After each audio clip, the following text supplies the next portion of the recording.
released somebody today. Enoe de los Santos. Not gonna work here anymore. Christian don't know who the hell he is, and a lot. The first line is "Thank God."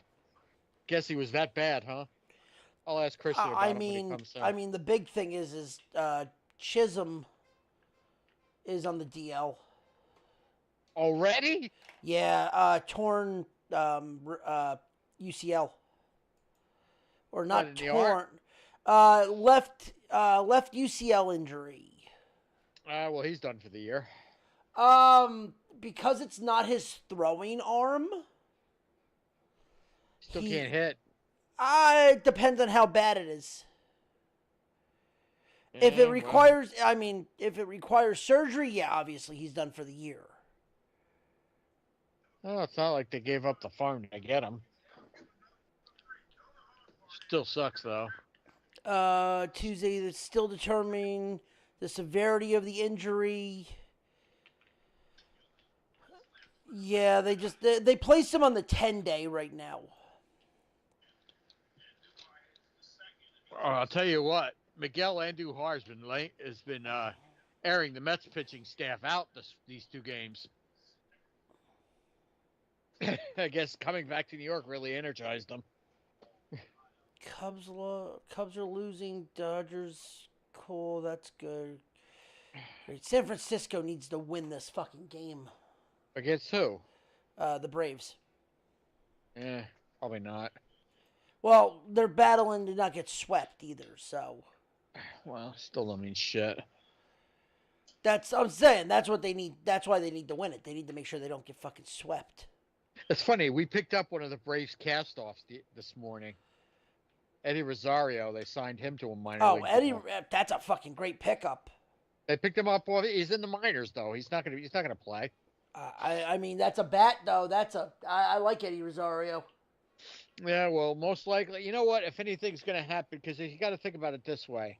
Marte's due back any day now. Sean Reed Foley's due back any day. A couple other guys are due back. Oh, great play, you moron. He just threw that ball away. Oh, turn the Mets guy on. Look at his play. Lindor really fucked up bad. Oh well.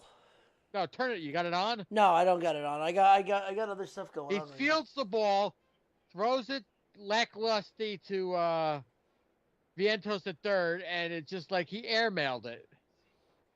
He not blocked it. He just went like whoop, but it hit the fucking base, and that I think it hit it hit the umpire in the balls. It literally hit the umpire in the balls. Oh, that's funny. I didn't see that part. That's funny. Oh boy, that's too funny.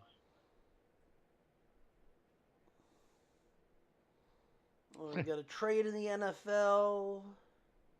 JJ, some guy for the Vikings is out for the year. Yeah, I'll bring that up. Cause that's What's his name? Wants out of the Jets already. He hasn't even played yet. that ain't happening. I'll talk about that because he has no leverage Well, because it's not like he has to show up to even be able to get out of his contract. Because if he doesn't show up this year, guess what? The contract stays the same, and he's back with us next year. well, as far as I'm concerned, he can go fuck himself. I don't. I'm sick and tired of these crying, whiny bitches.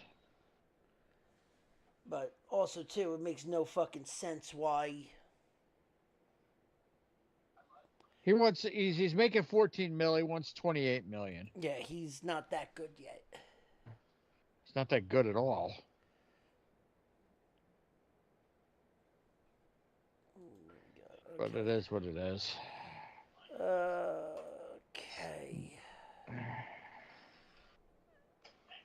Yeah, that. Mbappe. Okay. Get fucking. Andrews got into a car accident. Stafford's hurt. He's lovely. Geez, players are getting all fucked up preseason, huh? Yeah, well, this is what happens when you don't have them actually like hit each other during practice. Well,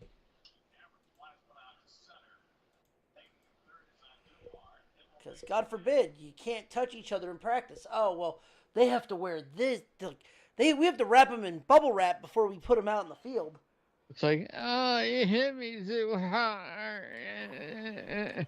That's basically the way it is. A bunch of pussies. That make more money than anybody else. The Rockies were beaten. Oh, the Diamondbacks are killing the Rockies. Oh boy, Jesus Christ! Now they're. It's like 15-4. The Rockies are getting beat by the Diamondbacks. What are they playing a doubleheader? Because they lost earlier, 11-4. Oh no, maybe that's the game they were talking about. Okay, they were just showing the highlights, so I thought. Yeah, I was gonna say they got beat 11-4.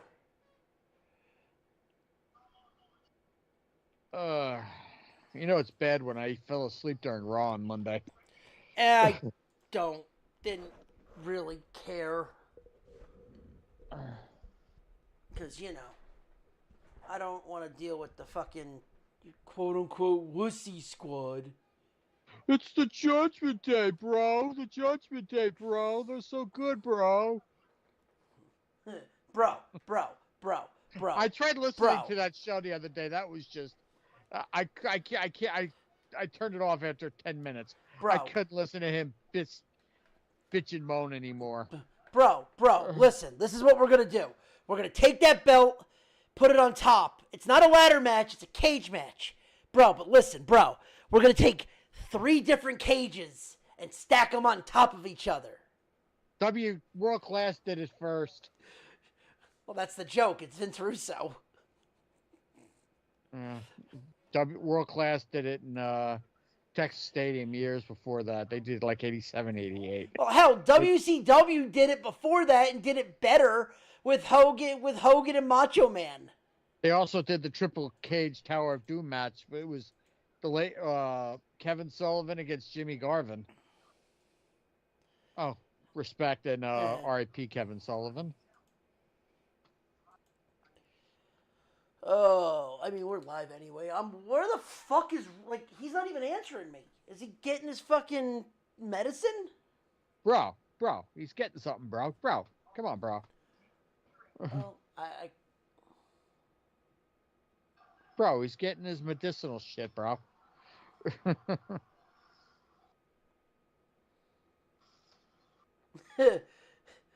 I just wrote, he just finally texted me back. I go, bro, please tell me you're stuck at work. Bro, come on, bro. Bro. Oh my God. So there's a TikTok that I watched the other day. It was like from a movie, and it was fucking Newman playing a southern southern social worker. Okay. And all I could hear... Oh, Newman. No, not even that. All I could hear was Jim Cornette. Oh, God. Because I heard the southern drawl, and I'm like, why do I hear Jim Cornette's voice? Bro, come on, bro. Oh, let me see if I can pull this up. Oh, Jamesy, good old Jamesy. All right, well, let's get this started. He's about to jump in here, so we'll get this started in 3, 2, 1. Ladies and gentlemen, welcome to another episode of the Betting 101, the Nerd Report Network. I am your host, F. and Ronnie, and with me, as always... Bro, it's a zombie master, bro. Come on, bro. All right there, bro. Bro, calm down, bro. Bro, come on, bro. Fuck it. Fuck him. Fuck Vince Russo with a stick and then some. Bro, come on, that hurts, bro. That's the point. Bro. It's like having him get whacked with a fucking... Yeah, how about we throw his ass up there with a tether and have him come down to the Blue Blazer music? Bro, that wasn't my fault, bro. Oh, bullshit, that wasn't his fault. I'm being Yeah, sarcastic. yeah, just like Joanna doesn't crash cars when when she's behind the wheel. Listen here, darling. I've never crashed a car in my life. They've crashed into me because God forbid they get distracted by my ass. No, they get distracted by your varicose veins. The fact that they fucking vomit and pass out behind the wheel is the reason the cars crash. I'm not even touching that one anyway. Don't worry, darling. A lot of other people touched this. Yeah, I don't want to go near that with a 500-foot pole. Whoever decided to touch this may have also gotten syphilis. Don't want to touch this. Da, da, da, da, da, da, da, da. Don't want to touch that. Nope. Fuck you, Joanna. No, everybody else does that, darling. Shut the fuck up. Eat a retard. Gee, Pete Alonso's actually starting to hit. Oh my God. 3 hits tonight. Holy shit. Oh, God. Where is it? Here we go. I expect you'll finally be firing this man. Now, why would Bill be doing something like that? Where do I begin? Can you hear it? How about stealing Very aid receipts? faintly. How about running a child labor camp for profit? How about sending That's Owen dogs to Wilson. the infirmary? Do you think it's fair to these children that you fill them with hope of unrealistic dreams? I'm preparing them for the real world. But how many of your mites are going to use football while they're working on a factory floor in 6 months?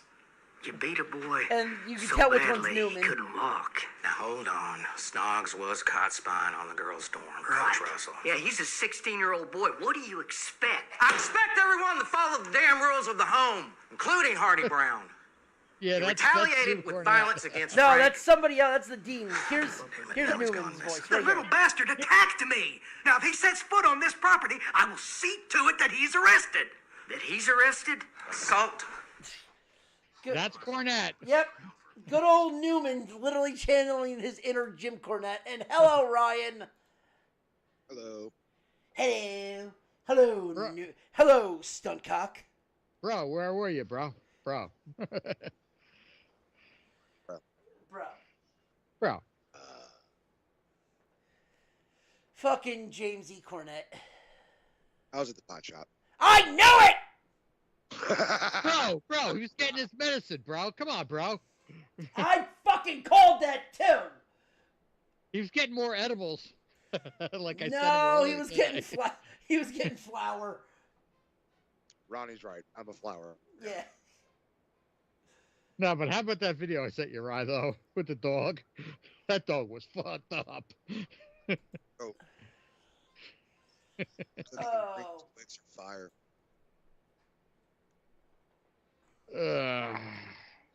But yes, like I said, on today's show, we dive into the good, the bad, and what the fuck was that? The wide world of sports and sports betting. In today's show, we dive into the SEC, we dive into Major League Baseball. God forbid everything is fucked. And Yeah. and same with the NFL, because God forbid if you like your quarterbacks, then you would be, not like having meniscus tears. And we're going to talk about LeBron James being a dick to fans. Yeah, and not for the fact that, someone was dropping the N-word in a video. Wasn't a Red Sox like suspended for a couple days? Oh, we'll get to that! Bullshit. We'll get to that! We'll get to that. Also, the top 25 for the preseason is officially released. And we dive into the SEC as well as the NFC East. Maybe puck talk. I don't know. I don't It's know. puck talk with the Hansons. But yeah, where to begin? Let's dive into baseball, because God forbid. Let's dive. Well, I want Christian to be on when we dive into LeBron. I'm not the GOAT, James. Okay. Yeah. Hey, what'd you think of that fucking video I sent you of that pitcher jumping the fucking fence to get in the bench clear? Oh yeah. Batman hell? is now an icon in St. Louis. What happened? You didn't send me the video.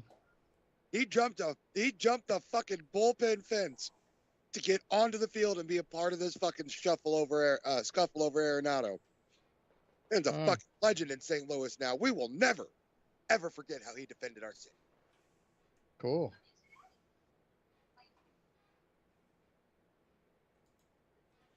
But big news to start it off. Yankees have officially placed Jazz Chisholm on the IL with what it says it is a UCL injury to his non-throwing arm. Excuse me. Oh God! Hello, Dave. Oh, don't worry, Joanna Did you already say showed up. Chisholm? No. Chisholm. Yeah, Chisholm. Exactly. It sounded like you said Jism. No. Yeah, Chisholm. Chisholm. Chizanin. Chizanin. You know, Bro, he's hurt. He's hurt, bro. You know, slide into home. It's a sticky situation. So were you saying Jism or Chisel? Chisel. Yes, chisel. Chisel. Bro, chisel. Bro, Chisholm. God forbid, darling. You understand? Oh God, I said Chisholm too many times. It's like saying Beatles. Yeah, I was just about to say Chisholm. Hello, it's showtime. This is some bullshit. I didn't mean to do this. Save me, John. I'm sorry I killed Benny. Save me. No, you're not, darling. I was going to pay him a conjugal visit and then found out he was dead. That's your fault. You fucked up. Oh, darling. Like I said, I haven't crashed a car in God knows how many years. Joanna, that's like I said in the pre-show. They looked at your varicose veins, passed out, and crashed their fucking cars. Are you sure those are varicose veins and not fucking MapQuest directions? Listen, it's either their varicose veins or they're the fucking map to the fucking treasure chest in the Goonies. That fucking treasure map leads to the butt cut of cats. Maybe it's a new way to more Judgment Day stuff. The Wussy Squad is my favorite. Yeah, they're the Wussy Day. The Wussy Yeah. Day. The Wussy Day is my favorite new faction. Yay. I just want to clarify, John. I'm using wussy with a W. She's using pussy with a P. I know. Well, listen, just because they're big pussies doesn't mean anything. Giant vaginas. Which is my favorite. But bro, the Judgment Day rules, man. The Judgment Day rocks, man. Yeah, the Judgment Day is fucking great because, you know, they're fucking heels! But they're real, aren't they?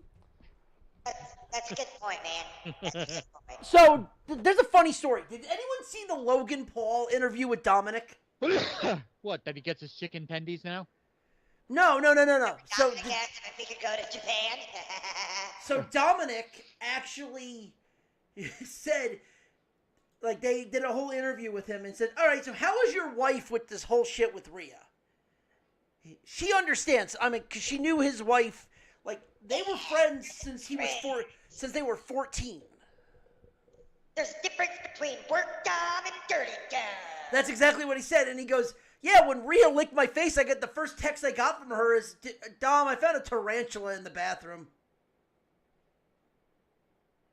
She's watching Raw, watching Rhea lick his face, and the first thing out of her mouth is, Dom, I found a tarantula. And then Guy Murphy texts Rhea Ripley and he's like, did it taste like burritos or nachos? No, it tastes like chicken tenders. Chicken tendies. Chicken tendies! Ooh, dino nuggies! Oh, that's right, darling. Dino nuggies, because God forbid my pussy is extinct.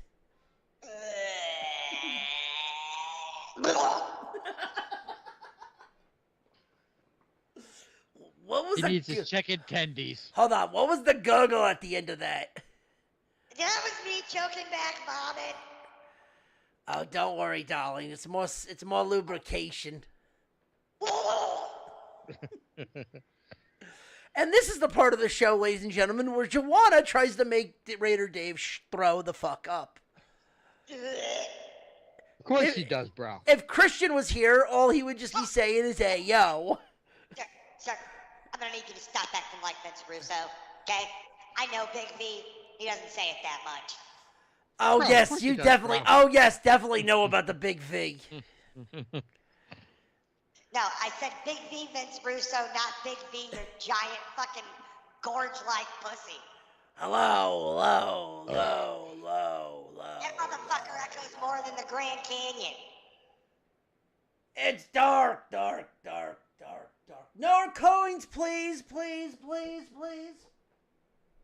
So is that why Clark Griswold only spent 2 minutes at the Grand Canyon before he ran away? Absolutely, it wasn't the Grand Canyon. Fucking Cunty McHoreface laid down with her legs open. God forbid. God damn it. Winnebago didn't want to drive through that thing.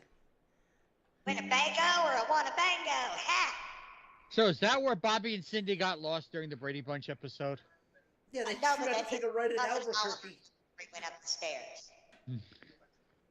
That's where Cousin Oliver disappeared to. Hold on. She has stairs in her snatch? Mm-hmm. She's fucking full walk- She's got a snary stats. Oh, whatever. Oh god, it's a spiral staircase too.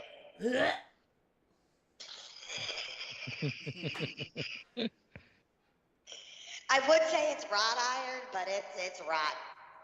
Rotten iron. I didn't know wrought iron could rust like that. It's, oh no. Oh no! Oh yeah! Oh If you remember that Family Guy episode. no! I remember that Family Guy episode. Oh no! Oh yeah! Raiders Dave, bitches! What was that? As you can see, there's not a hell of a lot of sports news. Was that your leaving the fucking thing, Raider Dave? Is that your new going out music? You go fuck yourself. Raider Dave's going nowhere, bitch. Oh, yay! Raider Dave! Oh. Christian, please show up and save us. Never! Fuck yourself, right in the butthole.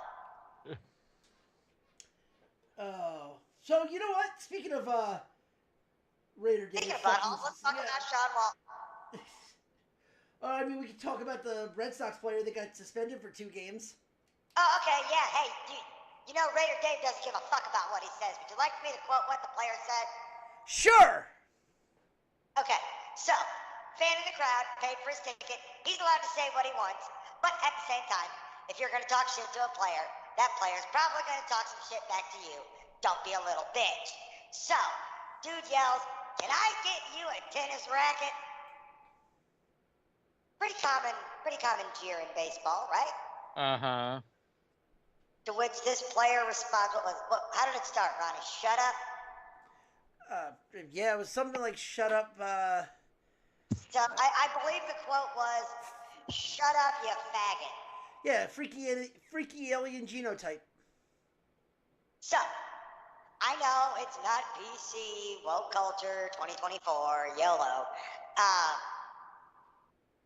Fuck that. Say what you want. If dude's not gay, he shouldn't be offended. And if the homosexual community is offended by it, I'm sorry, alphabet people. Alphabet soup. The Rainbow Brigade, it's okay.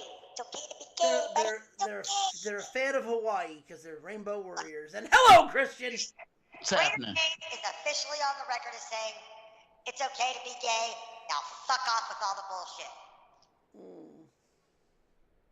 We're Aren't you talking glad about, boy, you came at the perfect time, Christian. Hey, I you see. motherfuckers. we're talking about Jared Duran getting suspended for using a slur at a fan. Oh, who cares? Exactly, good sir. Yankee Day! But here's the thing. That question is, but that also goes to the bigger question. Yes, he bought a ticket. He can say whatever he wants. But if you talk shit, yeah, shouldn't yeah. like you're Yeah. gonna let the guy just not say anything? No. If you're talking shit to the player and the player wants to respond, have at it. Pretty much, man. As long as he Well, doesn't. there was a game I remember a couple years ago that an umpire threw a fan out of the game because he was giving him some shit. Hey, I remember whenever AEW fucking banned a fan for saying that Nyla Rose was a man. In other words, they were telling the truth. Proofs! Proofs! I saved it. Talk about varicose veins there. They were telling the truth there. Yeah. Because, Nyla Rose has always got to be the butt of the joke. Christian, you do know who we're speaking of, right? Do I want to know? No, you don't. It's a girl wrestler, but Not a girl wrestler. not a girl wrestler. It's a if you get shim. my meaning. It's a shim. No, this is exactly what I've been talking about with transgender sports. This is a dude that fucking sucked as a male wrestler and has dominated in the women's division because he's a fucking dude. Okay, wait a minute. Christian hasn't seen her. No! It's on TV. The last Dick thing. bulge. You show me a woman with a dick. Christian, I'm going to send you a picture. Please have a There's- barf bag handy. There's too many jokes that can be made about that. Thank you, Ryan. Or thank you, There's- Dave. Here's have your barf bag ready, Christian. It's coming and it's sent. That's what she said. Oh, And damn. That's Oh. a dude. That's a dude. Oh. Shit, that's a dude. Look at it. And you ran off. I hope you're fucking happy, John. You ran Christian off. He'll be back. For He's your going sake. Fucking, he's probably got PTSD. Oh, well, I get PTSD every time I talk to Raider Dave, but that's beside the Thanks point. to a PTSD bag. You all right, Christian? Mm-hmm. No, Sorry, he's brother. he's not. I told him not to do it, Christian. But that's actually a safe picture. Don't, Ronnie, I'm shooting you in the collarbone. for what? He didn't do it. John did it. John also lives in New Jersey. Don't give me that shit. I don't give a shit. Someone gotta take it. Someone gotta take John's bullet because he ain't. Hey yo, finish that statement. Hey yo. Hey yo. Hey, let me put it to you this way. There's an unspoken respect between Christian and I.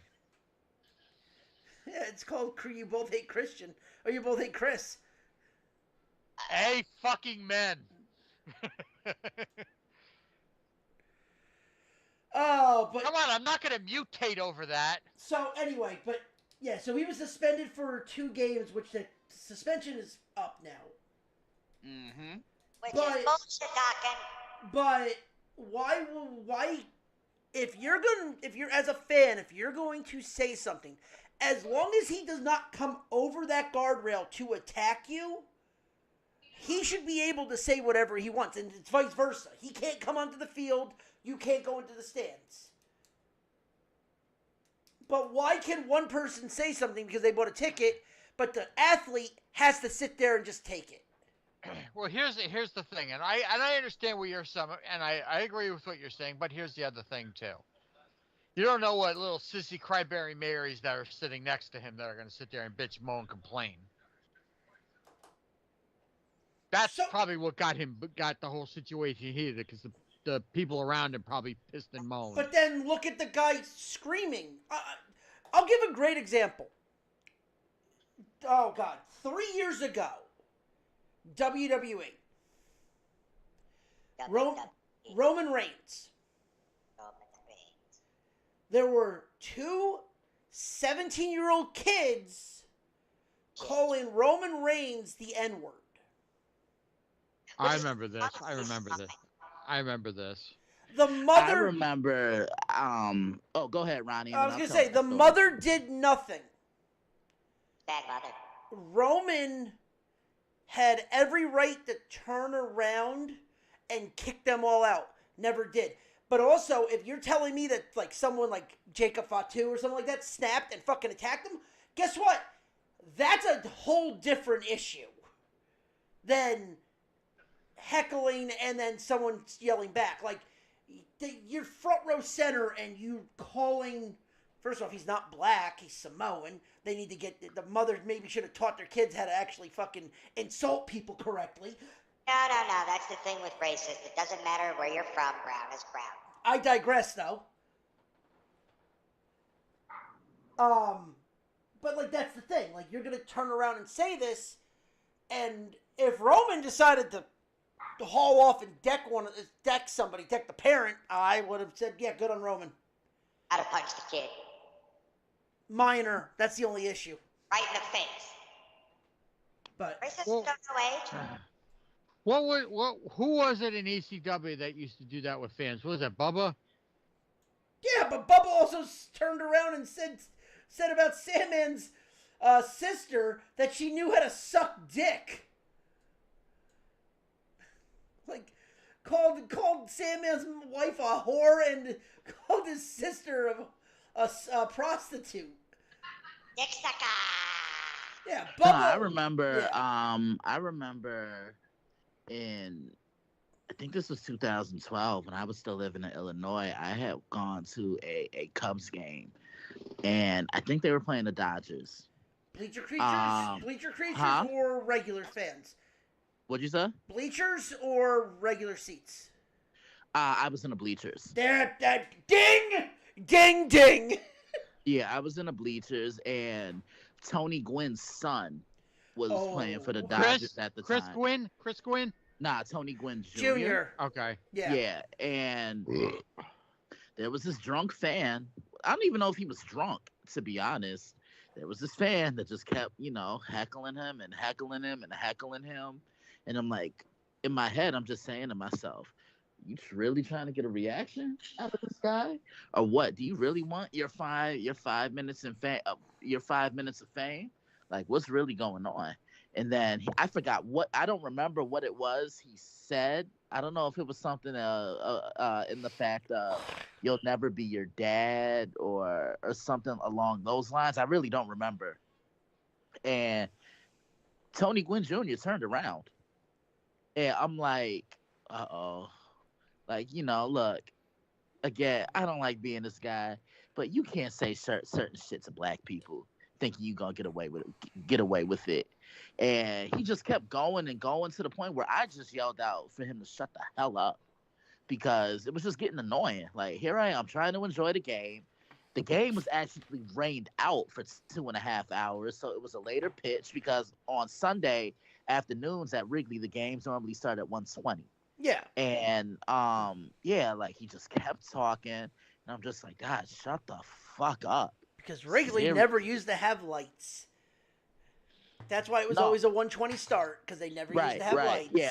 To be honest, I actually prefer going to Wrigley for night games than I did day games. Which is like few and far between, though, because they don't do night games at Wrigley that often anymore.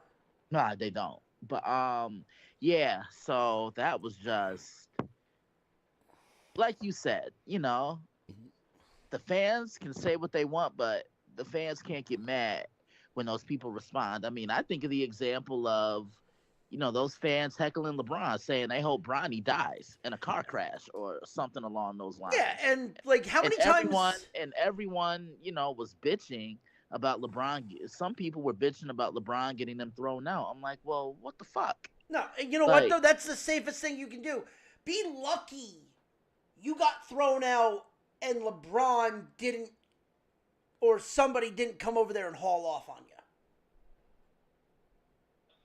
Be happy with the fact that LeBron actually thought ahead and been like, no, they said something about my son, get him out. Either move their seat or get them out of the front row. Like, they need to go. That's what I'm saying. Like, come on. There's just certain things you don't say. Like, to be honest with you, I would have loved to have been at the Palace of Auburn Hills when that brawl happened between the Pacers, because I have a feeling you can't sit here and tell me that they weren't calling Meta World Peace the N word or some Oh, shit. I remember that fight. Oh, I'm no, not a basketball fan, but I remember that fight. Yeah, I remember They that definitely too. That was did. And, what, Ron Artest? Ben Yep. Wallace, it was Rasheed India, Wallace, Jermaine O'Neal. Jermaine O'Neal. Look, to this day, 20 years later, Jermaine O'Neal, um, Jermaine O'Neal literally threw the best punch I've ever seen an athlete throw. Because he was slipping and he like landed just he landed the punch just as like he slid on the ground. Was that when Larry Bird was the head coach? I don't know, but I know this was Reggie Miller's last year Right. in NBA. And I remember Ron Artest getting suspended for literally the rest of the year because of that. Like, yeah, I get it. It's a you're employed by a league and you have to maintain professionalism. But to me, professionalism and trying to hold yourself together and trying to handle yourself the right way, to me that goes out the window with certain things are said. Like me personally, I could give a rat's dick if someone insults me. Like I really don't. But the minute depending on what's said, but the minute you say something about a family member, especially my mother, or some shit like that, then I'm liable to come find you and fuck your ass up. I'm just saying, like, there's just certain lines you can't cross. Like, here, you guys want to hear this story real quick? Go for it. When I was working at the place I was working at in Inglewood, John, we got to talk about that off the radio. All right, I got you. That's why I called. That's why I called you the other night to tell you about that. Oh yeah. It's all good. We'll talk about it. There was like every Tuesday and Friday, garbage and cardboard always got picked up. And when I had first started at the job, there was a guy from the Bronx, older black guy, and he was a shit talker, right? Like he would literally, he would literally just kind of bust my chops. And then when I first started, he was like, "Yo, does that guy look in the mirror?" And it was one of my coworkers who actually became one of my good friends. And I'm like, I just shrugged and just kind of walked away because I'm not running my mouth about people I don't know. You know what I'm saying? Like, you ain't gonna put me in an uncompromising position. And then like, he would always talk shit to me, say some shit about me, and I would always just kind of take it off the chin, right? But look, you can't push somebody so much to the point that they don't react. Because I never reacted. I always was the bigger person. Now, the last couple years, I'll admit to you, I've lost some hair. Okay, and to be honest with you, I look better without hair. If I'm being real, all the greats done went bald. Kobe, Jeter, Jerry Rice, Jordan, Simpson. And I ain't talking OJ. I was gonna say, watch it there. Hey, yo. Right. Hey, Jason Statham, motherfucker, tough motherfucker there. Exactly. He one day, like, when I get my hair cut low, people always compliment me and they always say I'm nice. And this happened last year in March. He said something to me and he's like, "Yeah, I bet your mother's hair looks like that too." I'm like, "What you say, motherfucker? Like, what you say?" And normally, I don't jump out my body at work, but that's a sensitive point for me. Like, do not speak on my mother in the wrong way, especially if you don't know her, because number one, you don't know shit about me too. My mother could have been dead, right? And then I'm liable to shoot your ass right then and there.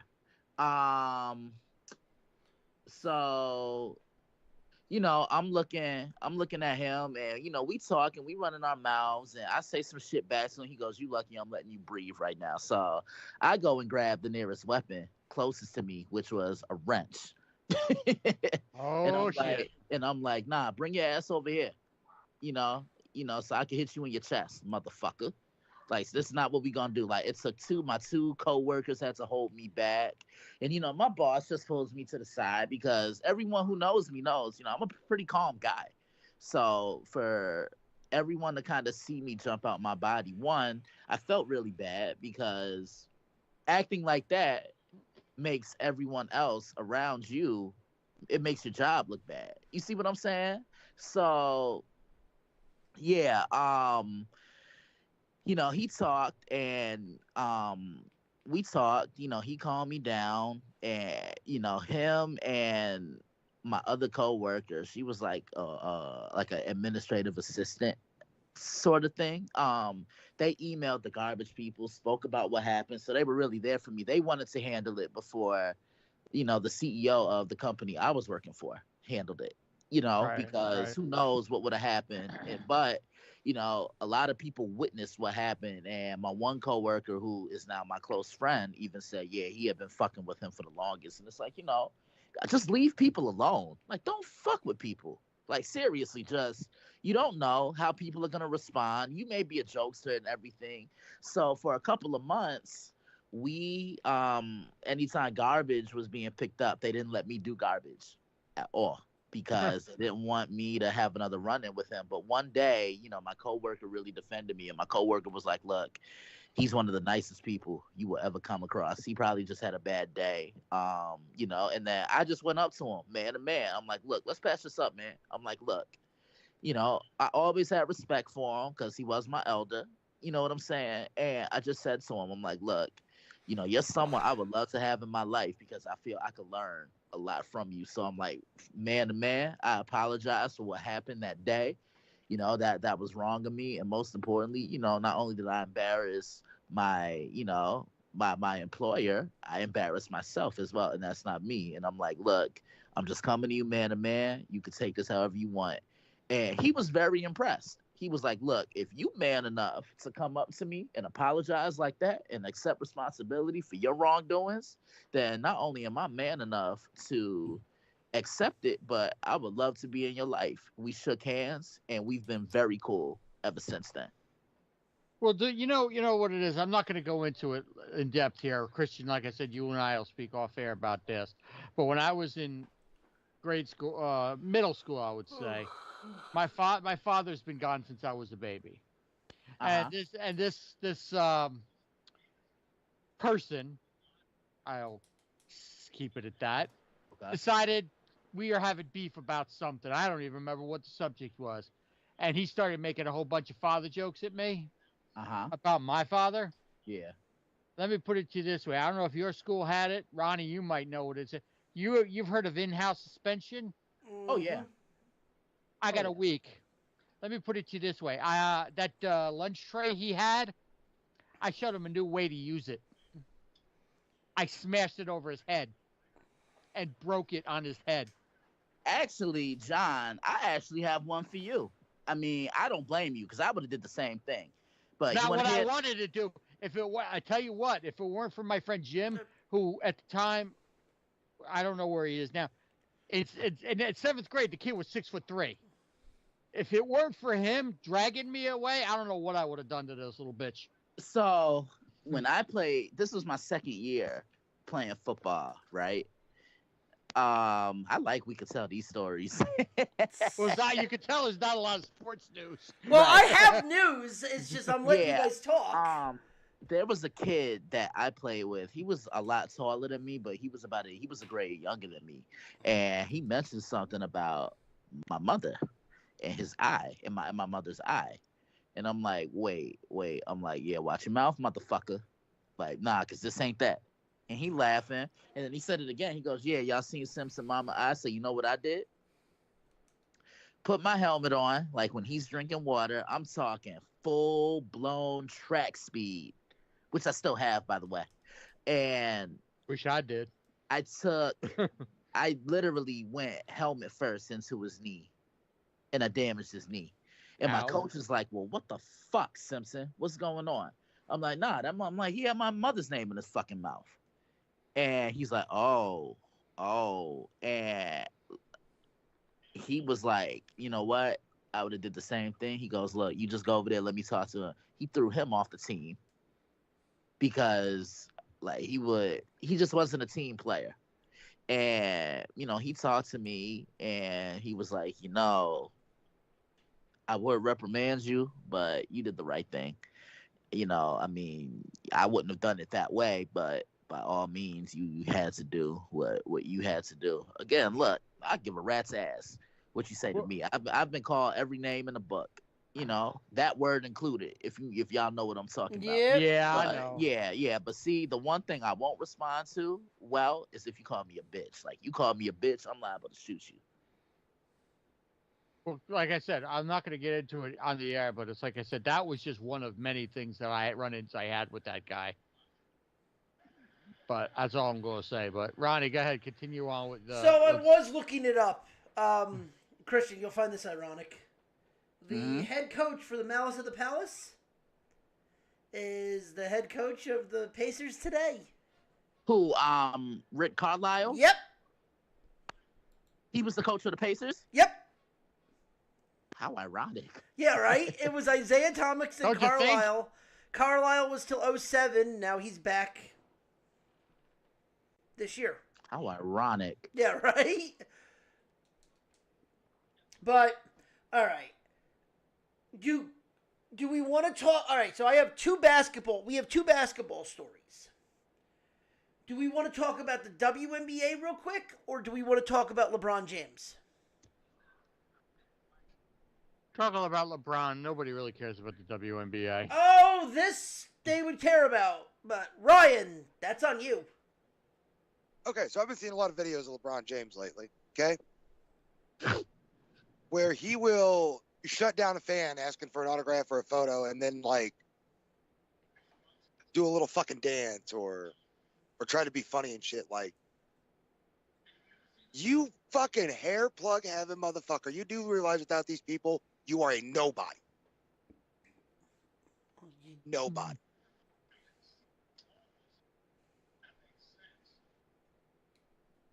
And the videos are becoming more and more frequent. Is his ego that far out of check? Yeah, and it's like WWE going through an airport. Gee, did they call them stalkers too? Yeah, I went there. Okay. Can I Ryan, you done? Yeah. Can I intervene? Can I say my part? Please do. Please do. Listen. I get what Ryan is saying. I really do. However, you got to realize that these celebrities and these athletes, they really aren't much of anything without the fans. However, your privacy kind of goes out the window when you enter your industry, whether it's sports, whether it's music, whether it's entertainment, whether it's theater. Like, your privacy goes out the roof. Or as my mom says, it's a fishbowl. Like, all eyes are on you. So here's the thing.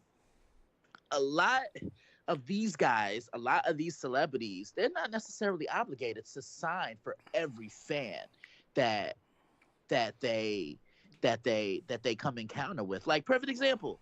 I was nervous as hell approaching Michael Strahan that day. Y'all know that? Like, I really was. And then I just asked him, like, he gave me a nod, and that's when I asked him, like, Mike, could we get a picture? He's like, yeah, flip your camera. You know what I'm saying? I even saw one, Ryan, and a lot of what Ryan just said, it made me think. Another story, but this has to do with kind of like the same topic. Let me just say this. Yeah, go ahead, Ryan. Go ahead. The video that made me bring this up, if it's an adult fan, I can understand that. This was like a 12-year-old, man.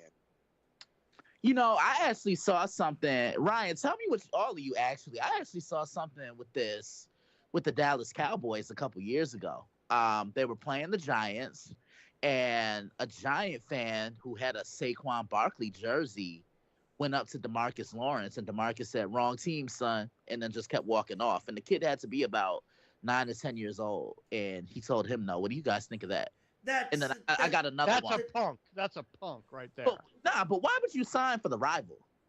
You get what I'm saying? It's a kid. Yeah, that's true. That mama could have taken that kid and switched him from their side to your side.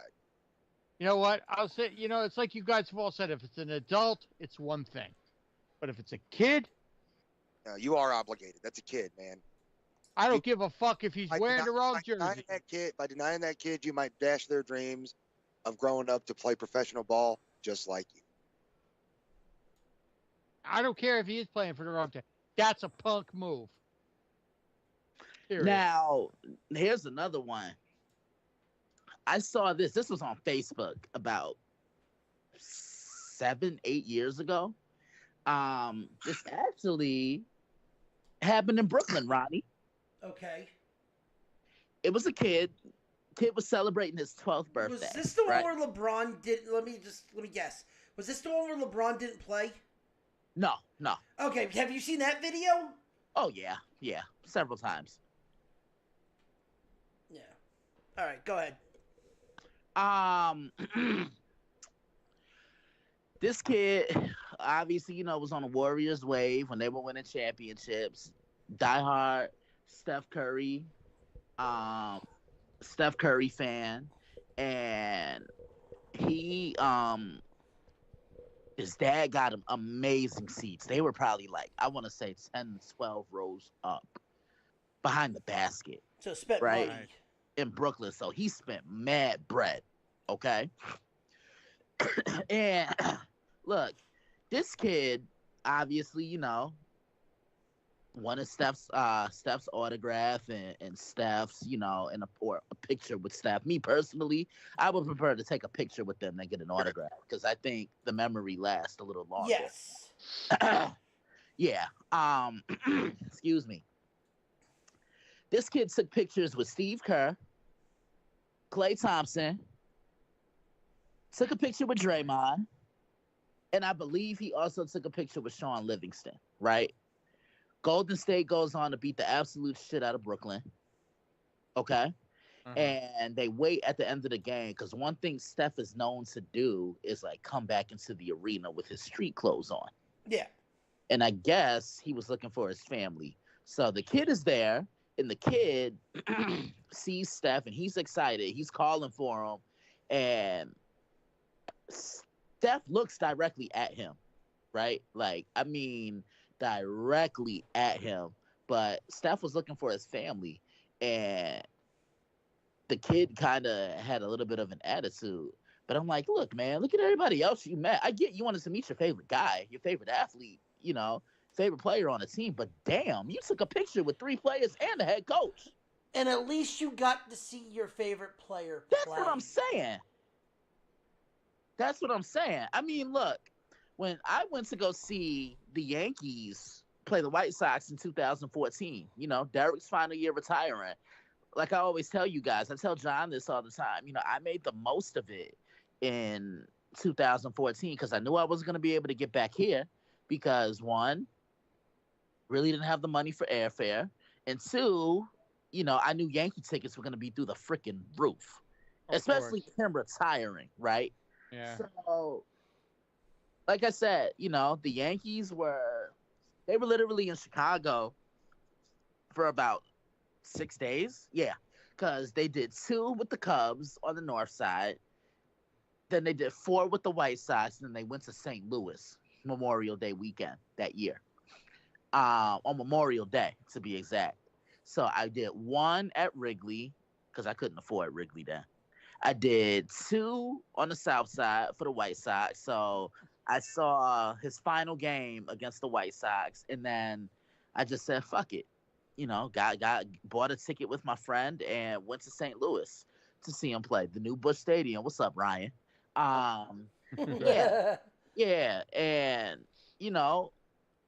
never got his autograph, never met him, but at least I was in the same building, in the same vicinity as him. You get what I'm saying? Like, yeah. So, again, I just feel like a lot of these athletes, and famous people and celebs, they're not always obligated to do it. Plus, I think LeBron I'm not saying what LeBron did wasn't right, but I think LeBron was also with his family, and then the kid just snuck up on him. If that kid had a gun or a knife. Again, I'm not saying what Ryan's saying is wrong because that's his opinion, but I'm just kind of looking at it from the opposite side of the spectrum. No, I get what you're saying. I get what you're saying. It's like the argument that I've always had a bit, the whole Sasha Banks thing years ago and stuff like that, and and her calling little kids stalkers and stuff like that, and ever since that moment, the bitch has rubbed me the wrong way so bad, and I give 2 shits of a rat's ass about her skinny little ass. But anyway, I get what you're saying, and I get what everybody else is saying. It's like, oh, bad time and bad time. But the thing is, when these athletes, celebrities, movie stars, TV stars, whatever, when you become famous, you should expect it. It's when they stop asking for an autograph or stop But asking for a photo, it's when you know your career's over. see, it's not that though. The thing is, and Ryan, I think me and Ryan are on the same thing with this. If it was one person who was just there, fine. He was getting out of the car, going to a club. He wasn't with his family. He was going to celebrate the gold medal when this happened. But you're talking also about the Paris, the Olympic fans, the fans in international waters that don't. It's not like America where they could see you during the NBA season.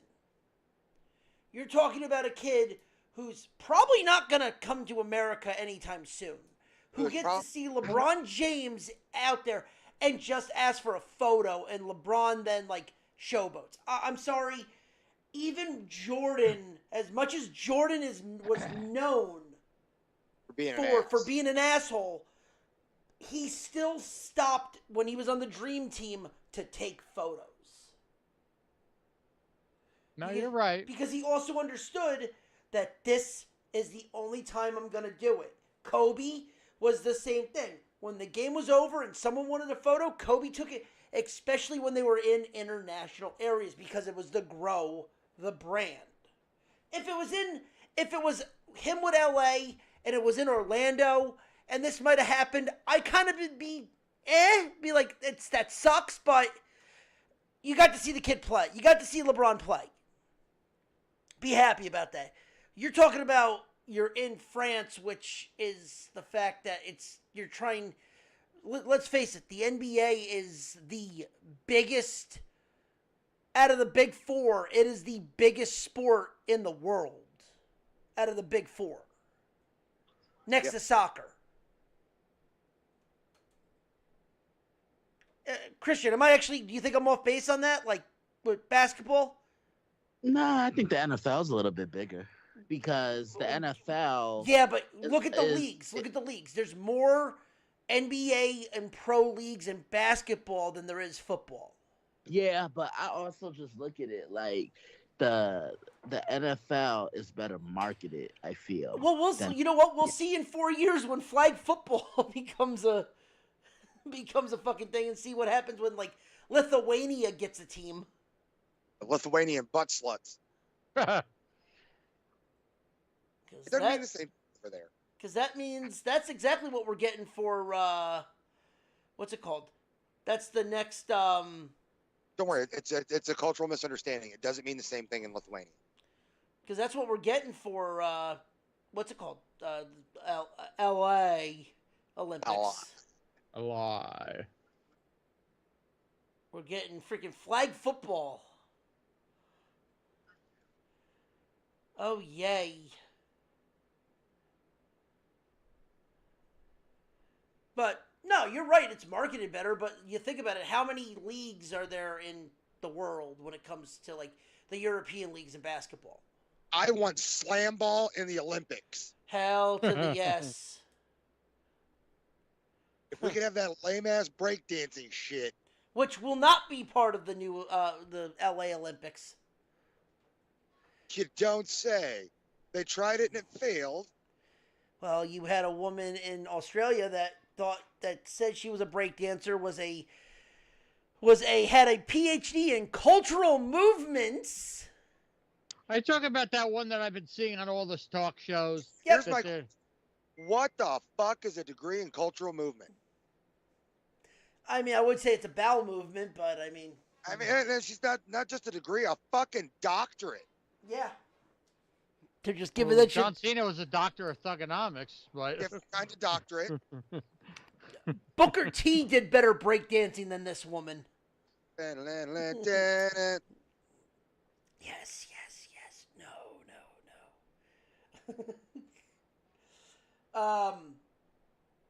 But yeah, no, it's I don't know. It is a very catch-22. It is a damned if you do, damned if you don't. LeBron. Fuck LeBron! But that's the other thing too. Everyone wants to make that GOAT argument. There's more than just what happens. What happens? Let's face it. If you're talking about the shit on and off the court, Kobe is better than fucking LeBron or. I love how my fucking microphone completely just shit out there. There we go. That's better. Am I coming in clearer now? Yep. Your microphone took a crochet? Yeah, it switched over to I was waiting for Christian to laugh at that. It switched over to a freaking webcam. I don't know, but like that's What? all. Thank you. You just killed my fucking ears. Sorry. I had to. No, you didn't have to. You chose to. True. But thank you, Ryan. Fuck you, Ryan. But like that's the thing, LeBron. If you want to be considered the greatest, it's not just what you do on the court. It's also how you act off the court. Was Jordan an asshole off the court? Yes, but he also still is a dick. Oh no, he still is. So is Tiger Woods. Really? Oh yeah, he's a royal dick to when he's coming off the course. Nah, you know who else is an asshole? I met him at a Yankee game. Spike Lee. Oh, I could have told you that. Nah, cause he met my mom met him and she tried getting an autograph for me at a Knick game and he just told her no. And when I saw him, yeah, he just acted like he didn't want to be bothered. I'm like, fuck you. Fuck him. I don't like him anyway. He's not a good director. His movies are all the same. Chicago? I mean, the fact that he actually made a movie called that is just tells you what Chirac? Chirac, yes. Sorry. Look, all I'm saying is his characters are basic. His storylines are exactly the same. Nothing changes in his movies. It's the same characters, the same stories, a different setting. Fuck Spike Lee. His movies are not good, but his music videos are fucking good. Do the Right Thing is classic. Don't you be disrespectful. Oh, I love his music videos. I would fuck the music videos. I was saying Do the Right Thing. Like that big movie he did. Yeah. Oh, yeah, Do the Right Thing. That's a great movie. Yeah. Malcolm X. Yeah, that was classic. I've seen Malcolm X, but I've never seen. Underrated movie. That really is an underrated. I've never seen Do the Right Thing, but I have seen Malcolm X though. Yeah, I mean, only thing I didn't like about the Malcolm X movie was it was so damn long. Yeah, well, that's a Spike Lee movie in a nutshell. It's fucking too long. Yeah. Look at the JFK movie. That was what, over 3.5 hours long? Marathon movies. But all right, final thoughts on the LeBron shit. I think we've all said our piece on that one. Yeah, I mean, again, they're not obligated to sign. I'm sorry, they're not. Could LeBron have handled it? Exactly. Was there a better way that LeBron could have handled it? For sure, but you can't tell his fans shit because LeBron don't do no wrong. But yeah, like he could have said it politely. And then could have went about his business. There was definitely a much better approach in a way that he could have handled it. Right. Besides denying this kid and then doing a little fucking dance because he's a gold medalist. Like, this is probably the only time in that kid's life he's ever going to get the chance to meet you. And you just told him to go fuck himself. Good job, Mr. Big Shot. Now, if this story was, like I said, how's it feel to be out there fucking big league and 12-year-olds? Like I said, if this story was in America, this is not a story. No, but it's the fact that, again, this is probably the only time in that kid's life that he's ever going to get the chance to meet LeBron James or to see him in person. Right. And he got told to go fuck himself. And then allegedly said the N-word multiple times. I don't know. The video is grainy as shit. I don't know. you don't know if it's the kid saying it or if it's somebody else saying it, and it's like, I don't know. It doesn't. It feels like it's. I don't know. Yeah. I don't know. Said I don't speak French. Well, this is according to you know who. Wussy Day. So we know that that's not a credible source. Exactly, because the site that he sent was a left wing Democratic place. To What? Say. Yeah, All exactly. What? All I'm saying is there is a better way to do it, especially whenever you're overseas in front of fans that are not your typical fans. And he's supposed to be out celebrating. Everybody there is celebrating the gold medalists. I'd be like, he walks like, what if that kid's dad was the owner of the restaurant and his dad's like, yeah, you know what? Go somewhere else. I don't care about your reservation. Go somewhere else. Then he'd say he was kicked out. He did the same thing to him. He did the same thing to him. He kicked him out. So, all right. Hey, let me celebrate. Sorry, man. That's not how a goat acts. A goat understands that without their fans, LeBron James is a nobody, and nobody knows his name. Yeah, like I even remember in 2009 when I had gone to see the Yankees play the White Sox. A coworker at the time was also at the game, and she said that she saw a few of the Yankees, you know, just out and about on the town grabbing food. You know, obviously it was mass security around them, and she said this was '09, and she said Nick Swisher had signed a few autographs. I think she said AJ Burnett has signed a few autographs. And Mariano did, and Derek.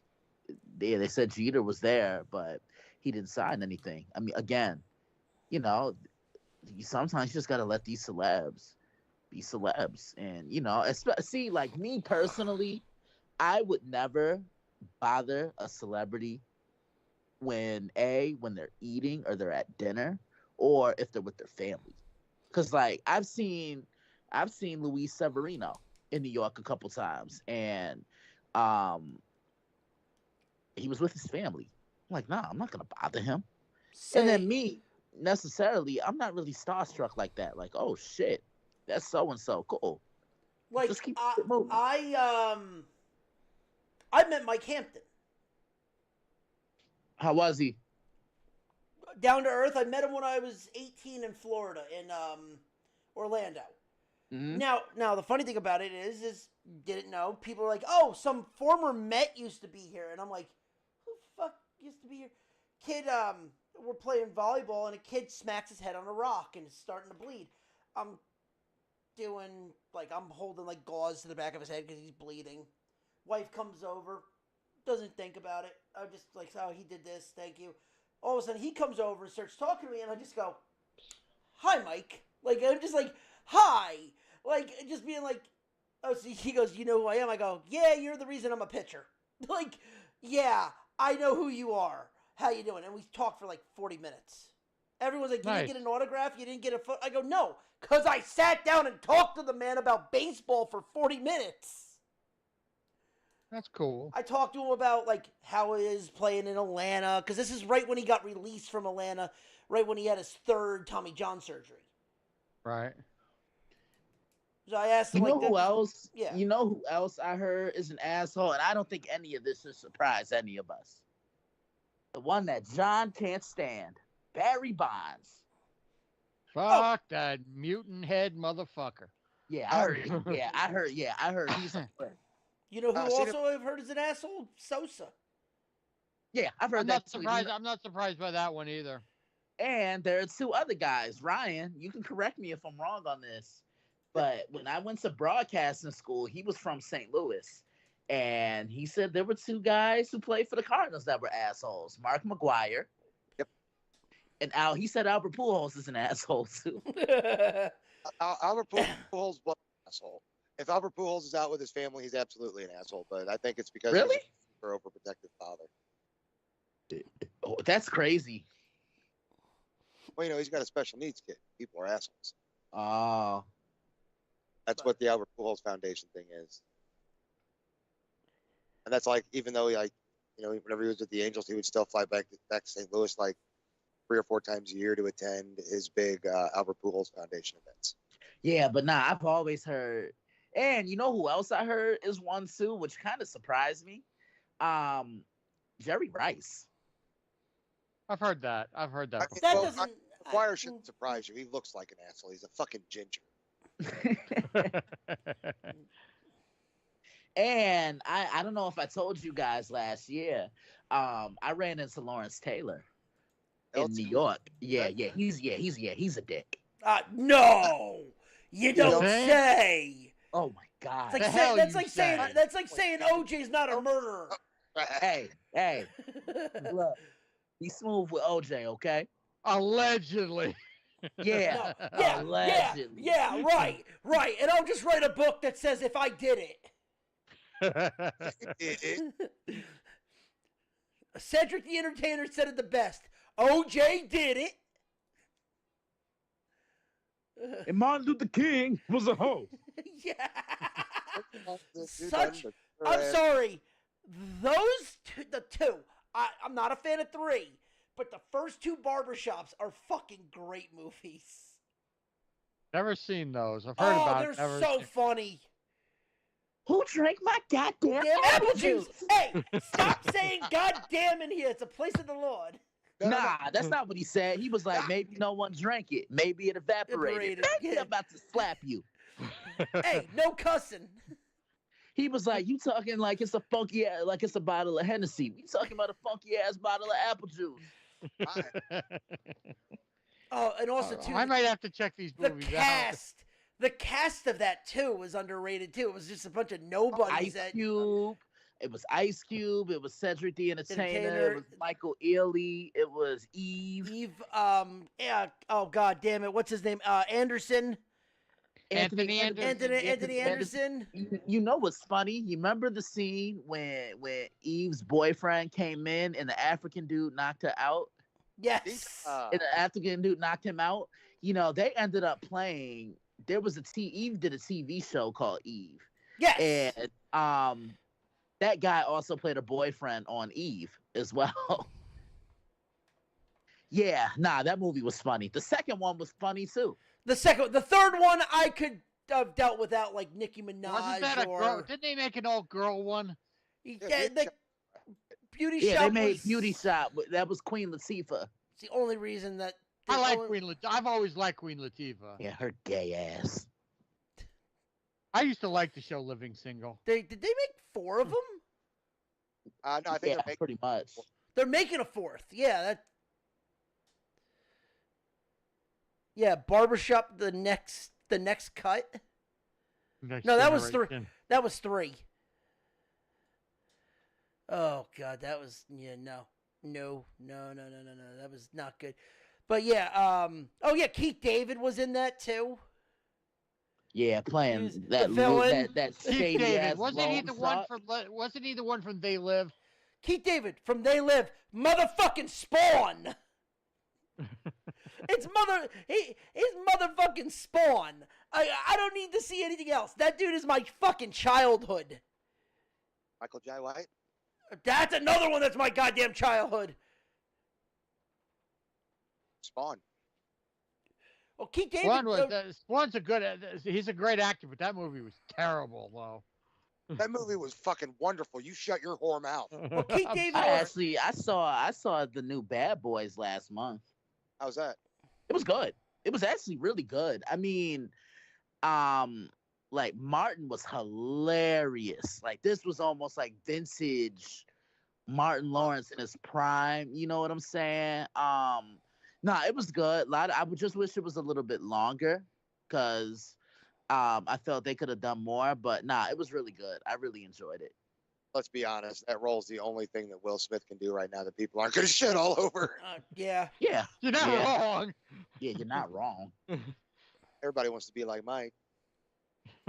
Yeah, because, like, man, I don't really go to the movies like that. Like, I went a couple times. I saw Creed 3 last year. That was really good. Creed 3 was good, yes. Yeah, Creed. The first one is always going to be the best one. I mean, Yeah. granted, the first Creed is literally just kind of the remake of I mean, the the second, original I mean, Rocky. all of them were good, but it was just something about that first one that The you know third that one, they finally started to try to make it its own with different Yeah. characters because because Rocky wasn't in it. yeah, Yeah, He because produced like it. I think he produced it, but he wasn't in it. yeah, because don't get me the guy that played Michael B. Jordan's friend. yep. You know, yeah, he was such a dick in that movie. His friend was such a pos. You Which can a lot say of it here. people- Nobody's gonna. A lot of argue- people thought that was supposed to be Clubber Lang's. Nah, but dude, you can't sit here and tell me Jonathan Majors wasn't a dick. Oh no, in that he movie. straight up was. Let's face it though, Rocky Balboa should have is the reason that we have Rocky is the reason that we don't count Rocky 5 as the 5th movie. Mm-hmm. Oh God, Rocky 5. We don't talk about Rocky 5. Rocky 5 is awful. That can just crawl up in a hole and die. Tommy the Machine Gun. Who is an actual boxer who sucked. And didn't he pass away not too long ago? Yeah, there. nobody. Yeah, I mean he fell for the full 10 count. Ba-da-ba. 10 count, 6 feet under, whatever works. Jesus Christ, how do you really feel? Oh, dude, fuck him. He's a good boxer. Bullshit. He's a good boxer. I've seen better boxing than bum fights. I've seen God. better boxing at Sears over Christmas. I've seen better boxing over Christmas or Black Friday sales for Tickle Me Elmo. Oh God. Yeah, but God, what was I about to say? I forgot. Oh, I just got by the way, distracted. the other I thing just I was no motherfucker. You better not disrespect Elmo. Oh no, I'm not disrespecting Elmo. But by the way, speaking of boxing and disrespecting, the WNBA news was someone suing the Aces for discrimination because when she was pregnant. Oh God. Get ready for that news to be all over the fucking ways, the fucking airwaves, because discrimination because she was pregnant. Okay. Whatever. But all right. Want to get into the college football?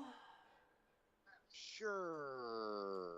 Hey. I'll be right back. I gotta take it. You know what? I'll be right back. All right. Well, the good news is, Christian, we officially have the AP preseason top 25. Yeah, and Ronnie, I don't know if you saw. I guess this could be like my little shameless plug. You know, I am in the middle of my Best in a Business project on the site. Have you been keeping up with that? I have not, unfortunately. So, you want the countdown so go far? ahead. Go ahead. And then, okay, number 10 was C.D. Lamb. Okay. Number 9 was Justin Jefferson. Okay. Number 8 was Micah Parsons. Okay. And number 7 today was Chris Jones. Here's who's left. Okay. Okay. Tyreek Hill, Okay. T.J. Watt, Christian McCaffrey, Lamar Jackson, Myles Garrett, and Patrick Mahomes. So who tomorrow wraps up the first half of the list? Who rounds out the first half of the list tomorrow? I think didn't we say it was? Did I think it was TJ? You saying it's TJ? I thought that's what I said when we talked. I know we did talk about this because I guess you didn't take my advice and put oh god damn it, wide receiver Chase. No, actually I was going to, but Justin only played 7 games last year and amassed 1,000 yards. Okay, that's fair. Oh, Christian, real quick. Who is Enali De Los Santos? He was DFA'd by the Yankees. I have no idea. Then that His just name shows is how Enel De Los Santos. shows how much he's that good of a pitcher. Yeah, it means he sucked. Yeah. Oh, all right, whatever. Continue. Yeah, but so you're saying TJ tomorrow? I think so. I think that's what we originally said. I think I already know who your number 1 is. Who's my number 1? Patty. I'm not gonna tell you who Patty. it is. Patty. But... Okay. We talked about this because I remember when I was doing work, we were talking about this. You know what's funny, man? For the longest, Mahomes has always been in my top 5. Like every year that he's been a part of this, because like when he won his first MVP, um, he was number 2, right? When he won his first Super Bowl the following year, he came in at number 2. Then the entering the 2021 season, he came in at number 4, right? Right. Then after the 2022 season, he was number 5, and then after the 2022 season, he was number 1. Finally, like which was last year, he was number 1. I mean, look, to me, I think the last couple these last 2 years, this project has been different because the last couple years, some of the same names have been on it. You know, Brady was on it for a while, Rodgers was on it, and I mean, guys who are Hall of Famers have been on it, like Peyton, Megatron, future Hall of Famers like Breeze, obviously Brady, who I just mentioned. Revis, yeah, he's been on it. He's been on it twice, actually. So yeah, it's always fun to do. I mean, like I remember last year, people killed me for having Jalen Hurts at number 10. I'm like, all right, let's see him do it again, and he sucked last year. Well, also now with the tush push being kind of not banned, but they're not going to use Jalen for it. They're not going to use Jalen for it. They're not going to risk it because who's under center now? Guess who's going to get that job? It's going to be fucking Saquon. Oh yeah. Saquon's going to play slot, come in motion, get under center, and they're going to run it out of the pistol. Telling you right now, that's how they're going to run the tush push. I can see it. Because Saquon's on fucking Clydesdale. I thought you was about to say something else. You was about to get with a hey, yo. Hey, yo. Hey, we need that sound clip from Monday Evening Quarterback. yeah, we do. I'm gonna have to find that. Oh, Ronnie, I got my first audio clip of people saying, "Hey, this is so and so." When you're listening to my guy on Monday Evening Quarterback, I finally got one. Nice. I told you I'd do it. You just gotta give me a chance. Yeah, definitely. What was that, Ryan? I'll do one in gimmick. That's what I'm saying. Let Ryan do one in gimmick. He'll do one. Oh, of course he will. So, all right. So we got the top 25 officially out. Okay, let me hear it. What? What? Huh? What? Huh? I have no idea. My balls aren't out. Hey, yo. T25. Bingo. So, all right. So, preseason, obviously, this is all going to fucking change because this is how the AP poll, the fucking press thinks this is going to go. And starting at number 25, a team that got a brand new offensive coordinator because they had no offense on there is Iowa. Go figure. That's not a shock. Exactly. Number 24 is the Wolfpack of NC State. Number 23, they are ranked way too high already. They should have been unranked. And that's the Trojans. I don't have a fucking soundboard today because God forbid they like it raw. Trojan USC. Play me my theme music. I don't have the fucking soundbite. I don't give a damn. Play me my theme music. All right, Baby, I like it raw. There you go. There you go, Christian. Just for you, bro. The Nerdport Network has no authority over this. If any complaints, go send it to F and Ronnie on Twitter. Because he likes it raw. For cultural appropriation, press 1.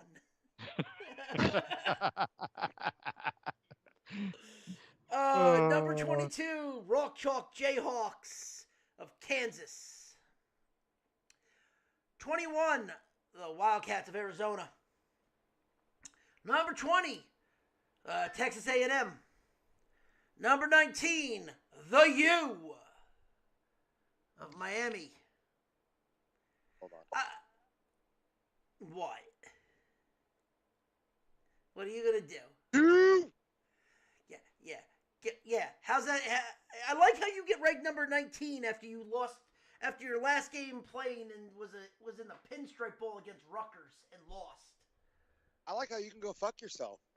Hey, you still lost to Rutgers. That's a Big East rivalry that no one fucking. Hey, you know what, buddy? I envy you. Why? Because you can kiss my ass and I can't.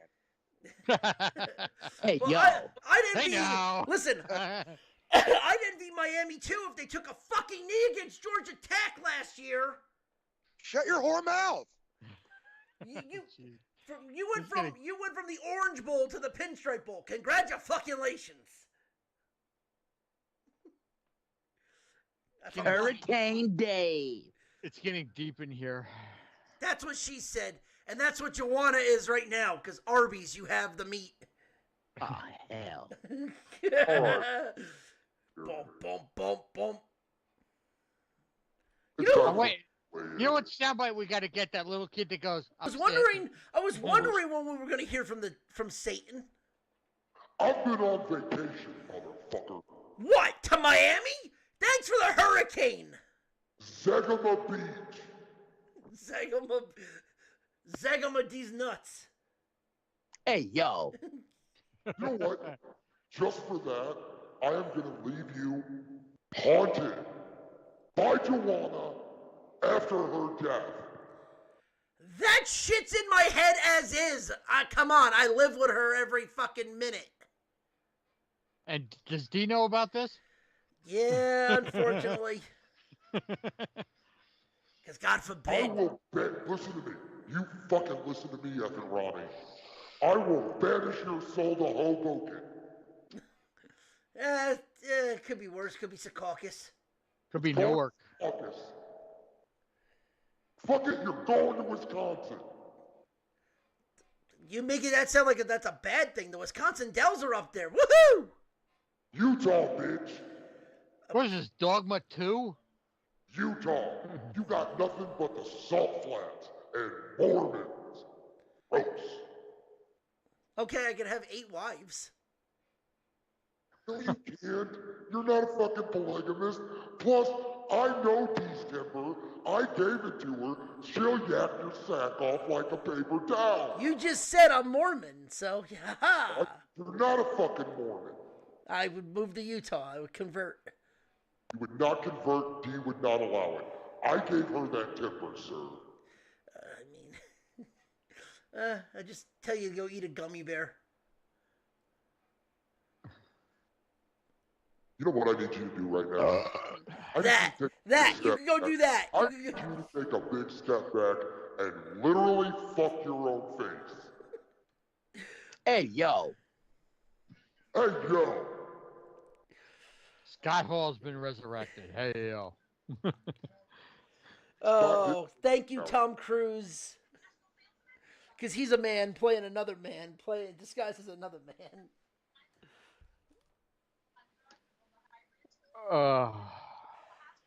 Anyway, should we get on with the top 25, Satan, or do you got something else you want to say?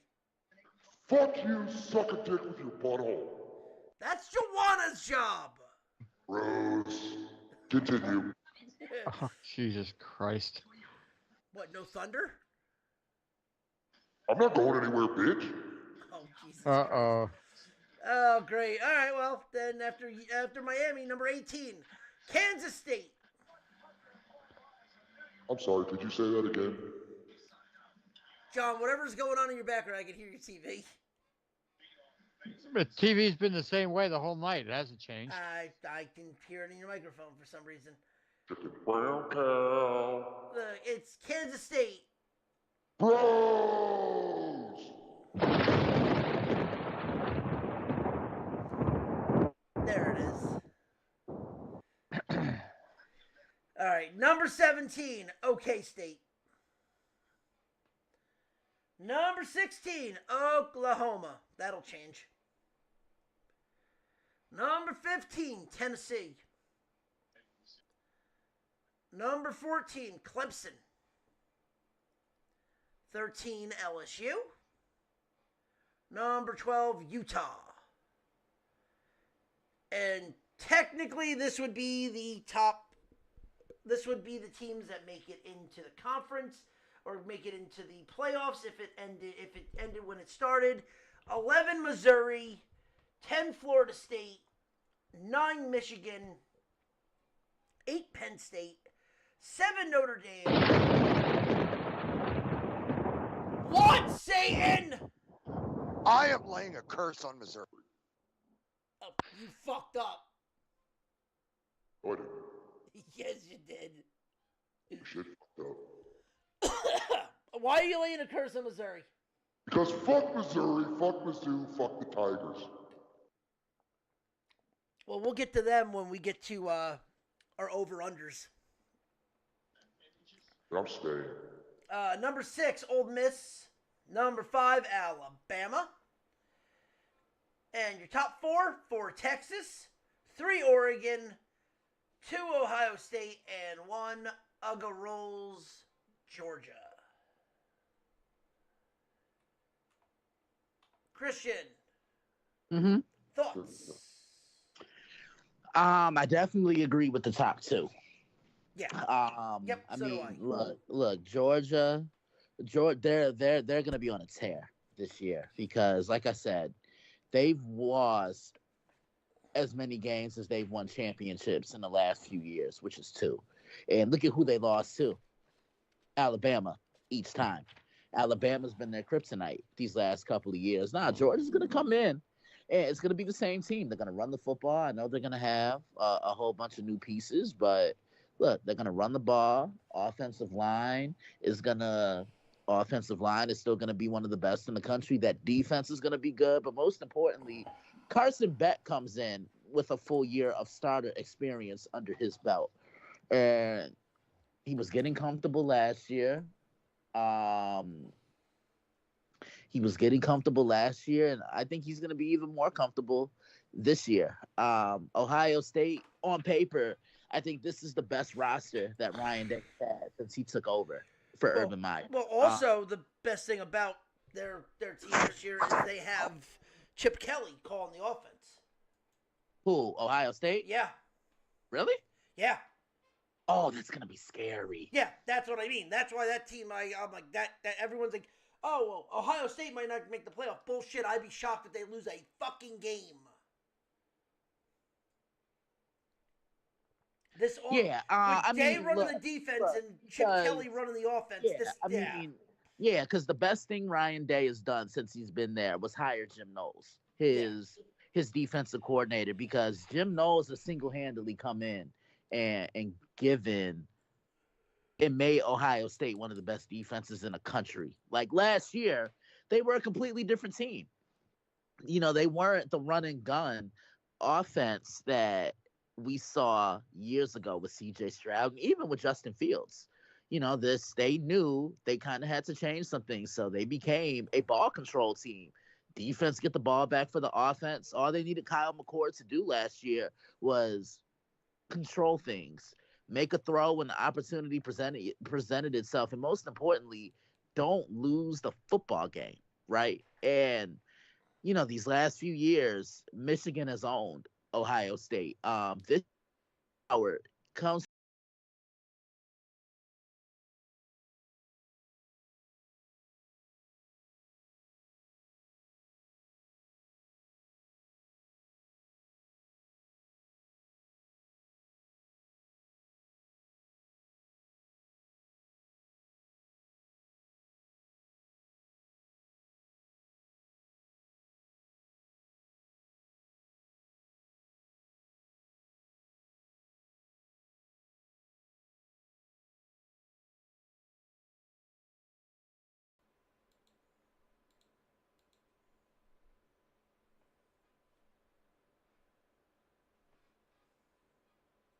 What happened? My internet crashed. Oh. I paused the stream, so we're good. My internet crashed, so give me 1 second. All right, we're back up and running. I don't know what the hell happened there. That was weird. That part of the show was brought to you by Clap Cleats. Wheelchair Jimmy. Yeah, wheelchair Jimmy. But all right, Christian. Yeah. I mean, look, I think Oregon's gonna be fun to watch this year. They always are. You remember, I was kind of high on Oregon last year. Remember, and I always would say like they were last. They could have been last year's version of TCU. I thought this team was good enough to get to the playoffs, but they ran into Washington twice, and that's what unfortunately did them in. Because look, I'll continue to say it. There's no way Oregon should have lost that first game to Washington. Like they should have punted the ball, and they should have let Michael Penix Jr. work down the field. Who's number 4? Number 4 would be Texas. Yeah, I'm not surprised about that because as long as Quinn Ewers is there, this team has a chance each week. I know, they won't have Xavier Worthy. I don't even know if Jatavian Sanders will be there this year, but they're gonna work with what they have around him. And look, Sark is one of the better offensive-minded coaches in college football, and I think he's really found a nice home in Austin. I mean, look, let's not act like this Texas team didn't just cruise to the Big 12. I mean, this is going to be a little bit of an uphill battle for them this year because they're in a new conference. Because come on, let's just admit it. If they were in the Big 12 still, I mean, they would be the clear cut favorite, the consensus favorite. I feel to win the Big 12. Who was number 5? Bama. Oh wow! They put Bama over the champs. What do you mean? I mean, huh? What do you mean? Bama over Michigan? Oh, Michigan's down to 9. Yeah, that's what I'm saying. But think about it. With Harbaugh gone, that's what they're penalizing them for. Yeah, but Michigan also did lose quite a few pieces from last year, so that I could understand. Yeah, so did Bama though, and they lost their that's head what coach. I'm saying. But Bama still has the quarterback. I think that may have something to do with it. Now, the team that I see that lost the biggest disrespect has got to be Penn State. What are they? 8.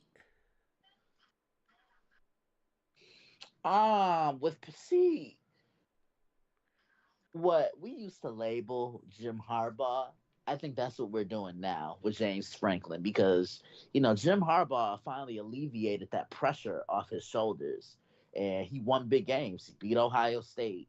He won that elusive playoff game. He won that championship last year that he so desperately needed, I feel, to really bolster his chances of being a college football Hall of Famer. That championship got him a spot in the College Football Hall of Fame, if you ask me. But Michigan's defense is going to be great, and you see who's running Michigan's defense this year, right? Yeah. Who? It's still Wink Martindale. Yes.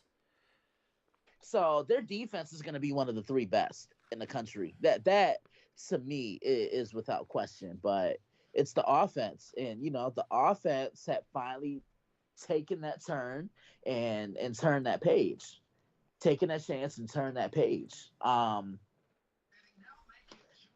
These last couple years, I mean, here's the thing between Michigan and Ohio State. Michigan always had better teams. The reason why Ohio State was still dominating in the series was because they had the upper hand at the most important position, quarterback. Then J.J. McCarthy comes in. And, I mean, J.J. McCarthy came in and really, really just stepped up and made big throws when you need it. Everyone can say J.J. McCarthy wasn't a good quarterback at Michigan. But, look, 26-1 and 27 starts and a national championship, that's pretty solid, if you ask me. And your only loss was to TCU? And your only loss was to TCU. In the playoffs. Bingo, of all places. But I mean, look. Which, let's face it, in reality, he would have gotten one loss no matter what, because I think even if they made the title game, they were going to get run over by Georgia. No, actually, I think Michigan could have been the one team that challenged them, because what's Georgia? A physical team, and so is Michigan. And to beat a team like Georgia, you heard me say it with the NFL. And I tell John this all the time, because John always asks me, what's my key in beating a physical team? You got to punch them in the mouth early. And what's my saying? The bully don't like to get bullied. You punch a team. You said that. You have said that. Yes. Listen, you punch a team in the mouth consistently, and you beat them at their own game. They don't recover until the third quarter. And that's what Kansas City did to Baltimore last year. They went into Baltimore and they just took it. Right? They just went in there and they beat the Ravens at their own game. They turned it into a street fight. And I think Michigan could have handled that and turned that into a street fight against Georgia. Yeah. Ryan, with the top 25, do you have any teams that you see that interest you? I mean, Satan's always going to watch Miami. Yeah, Satan's going to watch Miami, and I know Satan's cursing Missouri. That's right, and that's all you need to fucking know. Florida State at 10. I think that's really going to come down to DJU. Utah at 12 is a little bit of a disrespect. I understand they're trying to see if Cam Ewers, or not Cam Rising, stays healthy. But I think that's a disrespect to Utah. Yeah, because I think, look, with a healthy Cam Rising, I think Utah is one of the best teams in college football. There's nothing fancy about them. They just play downhill. They want to dominate the line of scrimmage on both sides of the ball. And most importantly, they do it on the defensive end. And they have an underrated coach. Kyle Whittingham doesn't get the respect I feel that he deserves. I think also, too, USC even being in the top 25, they should not be. They're in top 25 because of clout. Yeah, I could say so. I could agree with that. I mean, they're 43% of their team from last year isn't there. No. I mean, Caleb Williams being the big name. But look, offense won't be a problem for it's USC. Their defense. I think Lincoln Riley can work with anyone. It's always been defense, and this even goes back to Oklahoma. To Lincoln Riley's days in Norman. Like you just said, with the Oklahoma Sooners. And just imagine if Lincoln put as much emphasis on the defensive side as he did with the offense. They're the best team in college football. Yeah. But with 25 next week, we get to pick games. But tonight, we got to finish up the SEC, and we'll burn through this and get through, because God forbid there's not a lot of things to talk about with certain teams. Certain teams there are, but I mean in reality it's not that much. But first we start with the Crimson Tide. Big losses out of this, definitely it's Saban. Saban's the biggest loss out of this entire thing. Jalen Milroe is back. They returned 6 players on offense, 5 on defense. Their non-conference games are Western Kentucky, South Florida, Wisconsin, and Mercer. Their over-under is 9.5. I have them being under this. I have them winning 9 games. I have them winning Wisconsin. Now it's going to be in Camp Randall, but Tyler Van Dyke is now your starting quarterback. He won the starting quarterback job. Yeah, and he's not a bad guy. No, but I think he's not going to be good enough to beat Alabama. So yeah, and see, here's the thing. So many people want to question mark Kalen DeBoer. I love the Kalen DeBoer hire. I mean, this guy. I'm not mistaken, Kalen DeBoer is 105-12 as a head coach. So everywhere he's gone, he's won. And I mean, they just need him to be his own guy. They don't need him to do things the way Nick Saban would do it. And it also helps that he has Jalen Milrow coming Oh, back, I a guy mean, who knows the offense. I was gonna say, he's 104-12 Yeah, in see, his I wasn't career. I wasn't too far off. No. Who, Kalen? Yeah. Yeah, I wasn't too far off. I just think Tell you one thing though, he's got Kane Womack back in the defense. That defense is gonna be fucking swarming again. Oh yeah. Look, Alabama, I don't think anything's gonna change with them. They're gonna continue the way they did it with Saban. They're gonna continue to run the ball, and they're gonna continue to play punishing defense. So Alabama's biggest weakness has always been mobile quarterbacks. So I have 3 losses to them. I have them losing to Georgia, at Tennessee, and at LSU. I can see those, and it just always seems that the Alabama LSU game, the winner of that always seems to find themselves in Atlanta. And this is going to be the one.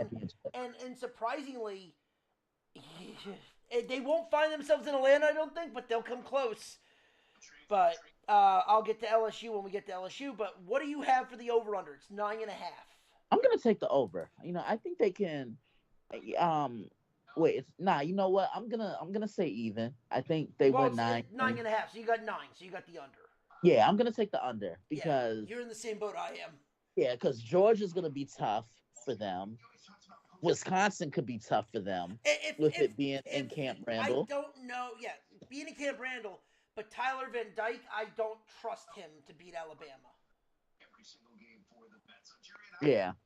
So and then LSU, like if they were to somehow, I could also see them losing to Ole Miss.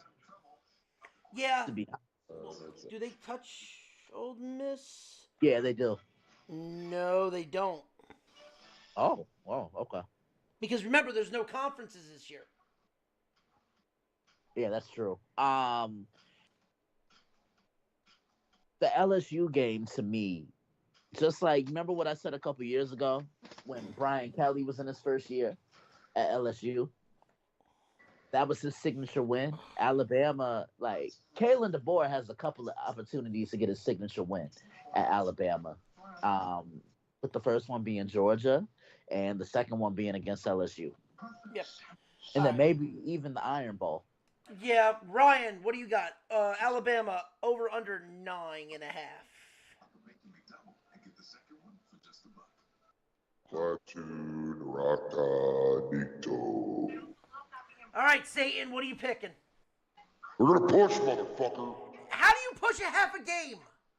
Because somebody's gonna have a fucking heart attack on the field. That's how. This is not the Buffalo Bills. It is. Fine, under. John? Under. Okay. Next, the Arkansas Razorbacks, Woo Pigs. Their over-under is 4.5. They bring back 5 on offense, 4 on defense. Their non-conference games is Arkansas Pine Bluff, Oklahoma State, University of Alabama Birmingham, and Louisiana Tech. I got them going over and winning 5 games. They ain't going bowling, but Woo Pigs go get 5 wins. I'm pushing on that one. How do you push a half? 4.5. Satan already said it, so I'm with him. That's just lazy. That was my answer. You got to think of your own bullshit. Bullshit. I've had a few drinks right now. I'm feeling really good right now. So fuck, who cares? Over under 4.5. What do you got? Under. Fuck it, under. Satan. I'm gonna go over. Okay, Christian. This is who? Woo Pigs, Arkansas. Big fucker. Ain't nobody care. That's an under. I didn't say that. That's but okay. an under. Well, you say ain't nobody care usually means it's an under. Like I said, I've had a few cocktails in the last half hour, so I'm feeling good right now. Next, next is the Auburn Tigers. Good old War Eagle. Bring back 6 on offense, 5 on defense. Their over/under is 7.5. Their non-conference games are Alabama A&M,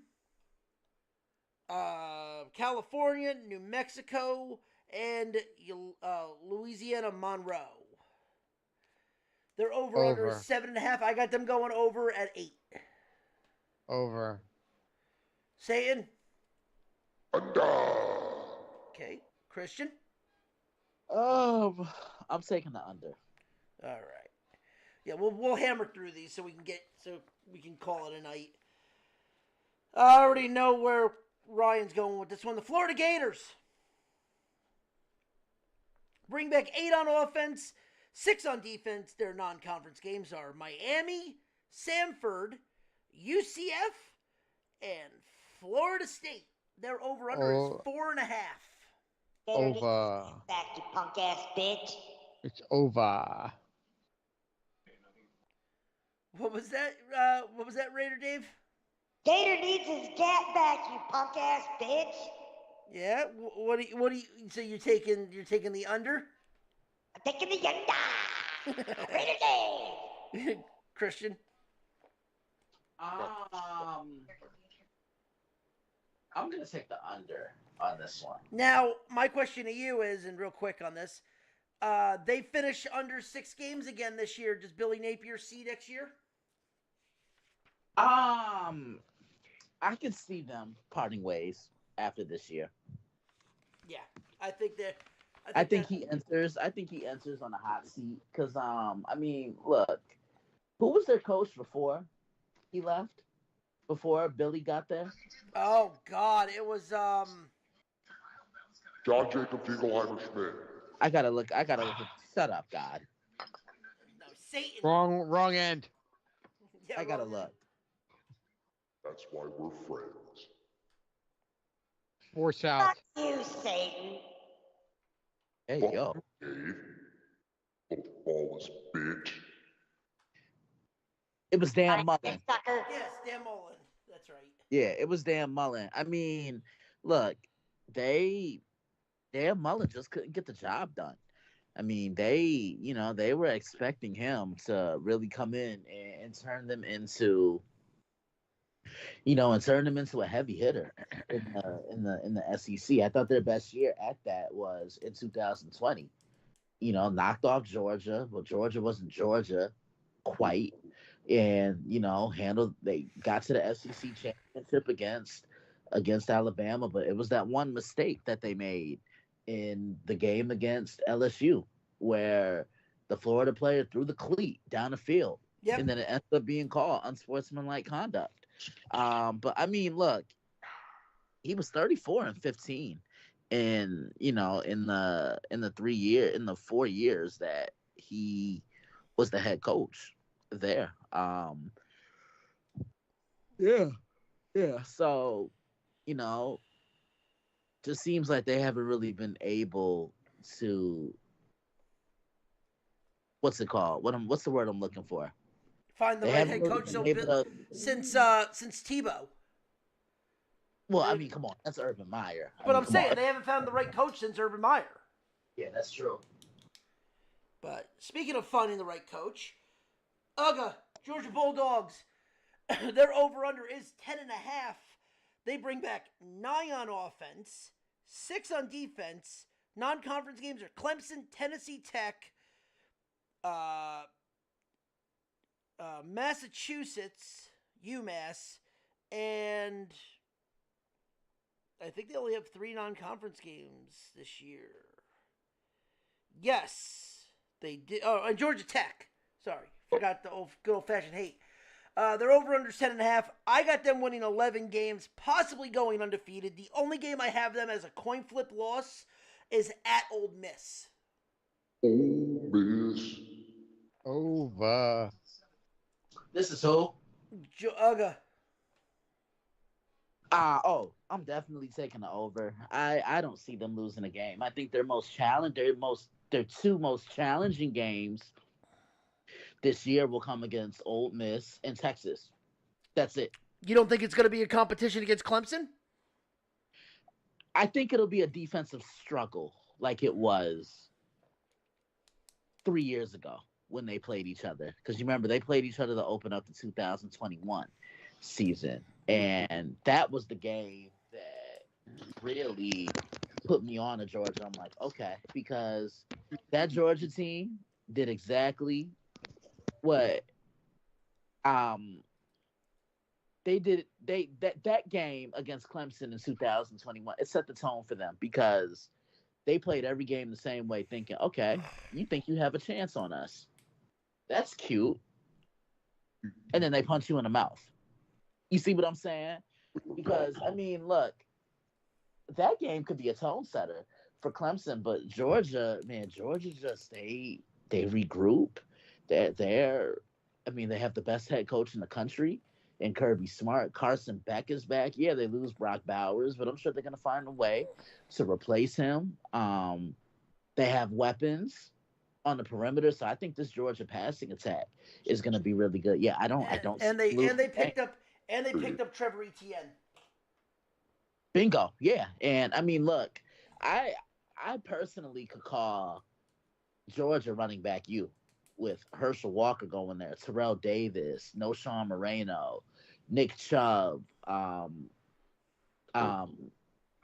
Michelle, DeAndre Swift. Like, they've had a lot of solid running backs come out of Athens. And yeah, this Georgia team, they're gonna do it the same way. They're gonna run the ball, they're gonna beat you up in the trenches, they're gonna punch you in the mouth, and if they have to, they can turn a game into a shootout. We saw that a couple years ago when they played against Ohio State.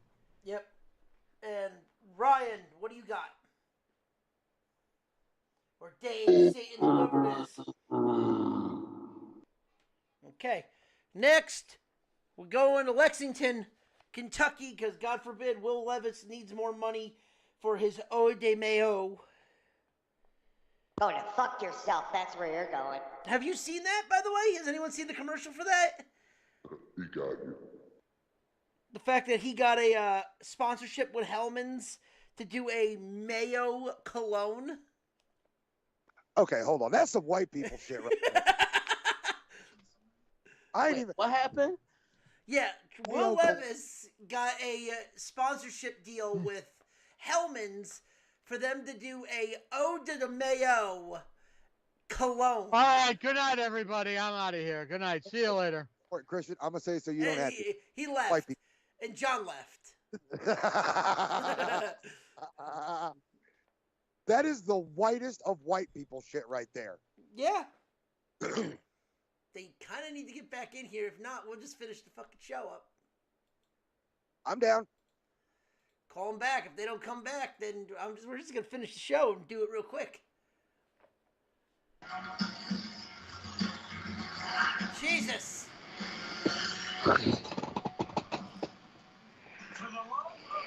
What does that tell you?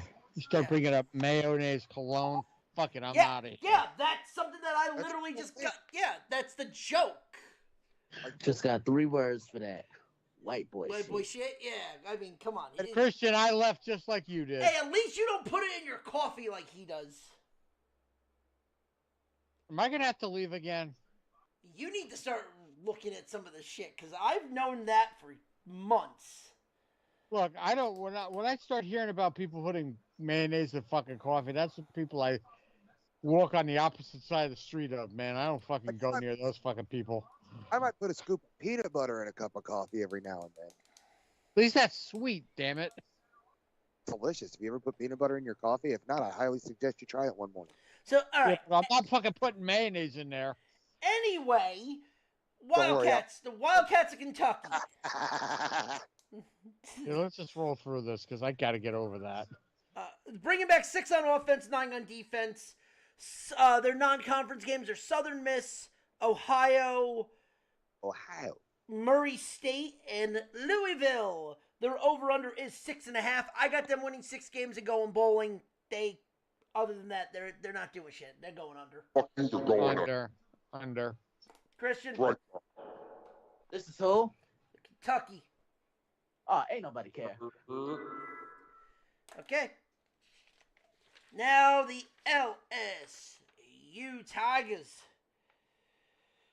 Bringing back 6 on offense, 6 on defense. Their non-conference games are against USC, Nicholas State, UCLA, and Southern Alabama. Their over-under is 9.5. I got them winning 10 games and finding a seat in the playoffs. Over. Yeah, I have over. Yeah, I think a lot of their success this year is going to be predicated on their defense. I think their offense is going to be fine. Yeah, you were the highest scoring offense in college football last year, and Jaden Daniels was the catalyst of that. Now he's a Washington Commander. They're bringing in Garrett Nussmeier, and he's not the type of quarterback that Jaden was. He's a classic in the pocket type of quarterback. But to help him out early on, they're going to run the football until he can get on the same page with those wide receivers. Yeah, LSU is going to be tough, and we get to see them right out the gate in a big game against USC. A standalone game in Vegas on Sunday night. Yep. Yeah, I mean that's a big thing. You have them going over then? You have them winning 9.5? You have them winning 10? All right. Next is Mississippi State, the Bulldogs. Their over/under is 4.5. They bring back nobody on offense and 2 on defense. Under. Enough said. Move on. Fuck. What about my opinion? Your opinion doesn't matter. Shut the fuck up. I actually have them winning 6 games because their non-conference games are Eastern Kentucky, at Arizona State, home against Toledo, and then they have the Minutemen of Massachusetts. Minutemen. Yeah, God forbid they don't want no Minuteman. I have them winning 6 games and going bowling over. I'm gonna go against you, and I'm gonna say over. I said over. Shut your mouth. No, you didn't. Yes, I did. Prove it. All right, I'll show you the paperwork when I'm done. Christian, what do you got? This is who? Mississippi State. The Fighting Dak Prescott's. I'm gonna take the.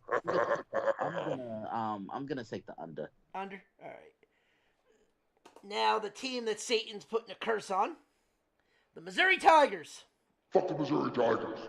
Their over/under is 9.5. They bring back 7 on offense, 5 on defense. Their non-conference games are Murray State, Buffalo, Boston College, and Massachusetts.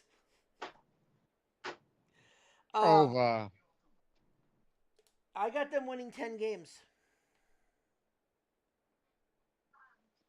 I got them going over. I got them winning 10 games, getting a chance in the playoff, and possibly making it to the SEC title game. Ryan, you're going under because Missouri. Fuck them. Okay. Hey, Satan, can you say my line? Don't nobody care. My man. You said it better than me. I'll tell you a team. Well, listen, it's not Vanderbilt. Next, Boomer Sooners, Oklahoma.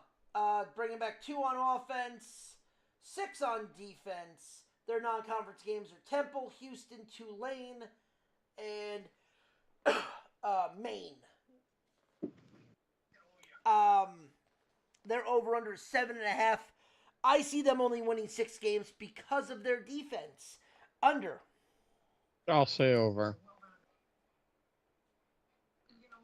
Satan. 7.5. Oklahoma. Boomer Sooners.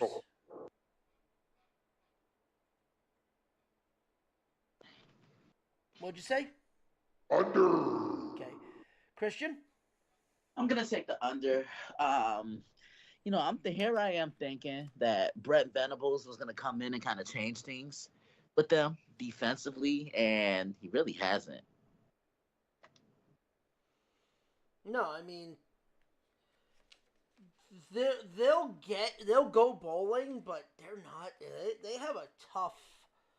Like their Yeah, shit. the SEC isn't gonna be kind to them. No. Like, yeah. So, all right. The next team is the Ole Miss Rebels. Their over under is 9.5. They bring back 8 on defense or offense, 6 on defense. Their non-conference games are where's Georgia Southern, Wake Forest, Middle Tennessee, and Furman. I have them staying on pace, but I do not have them winning more than 9 games. I have them winning 9 exactly.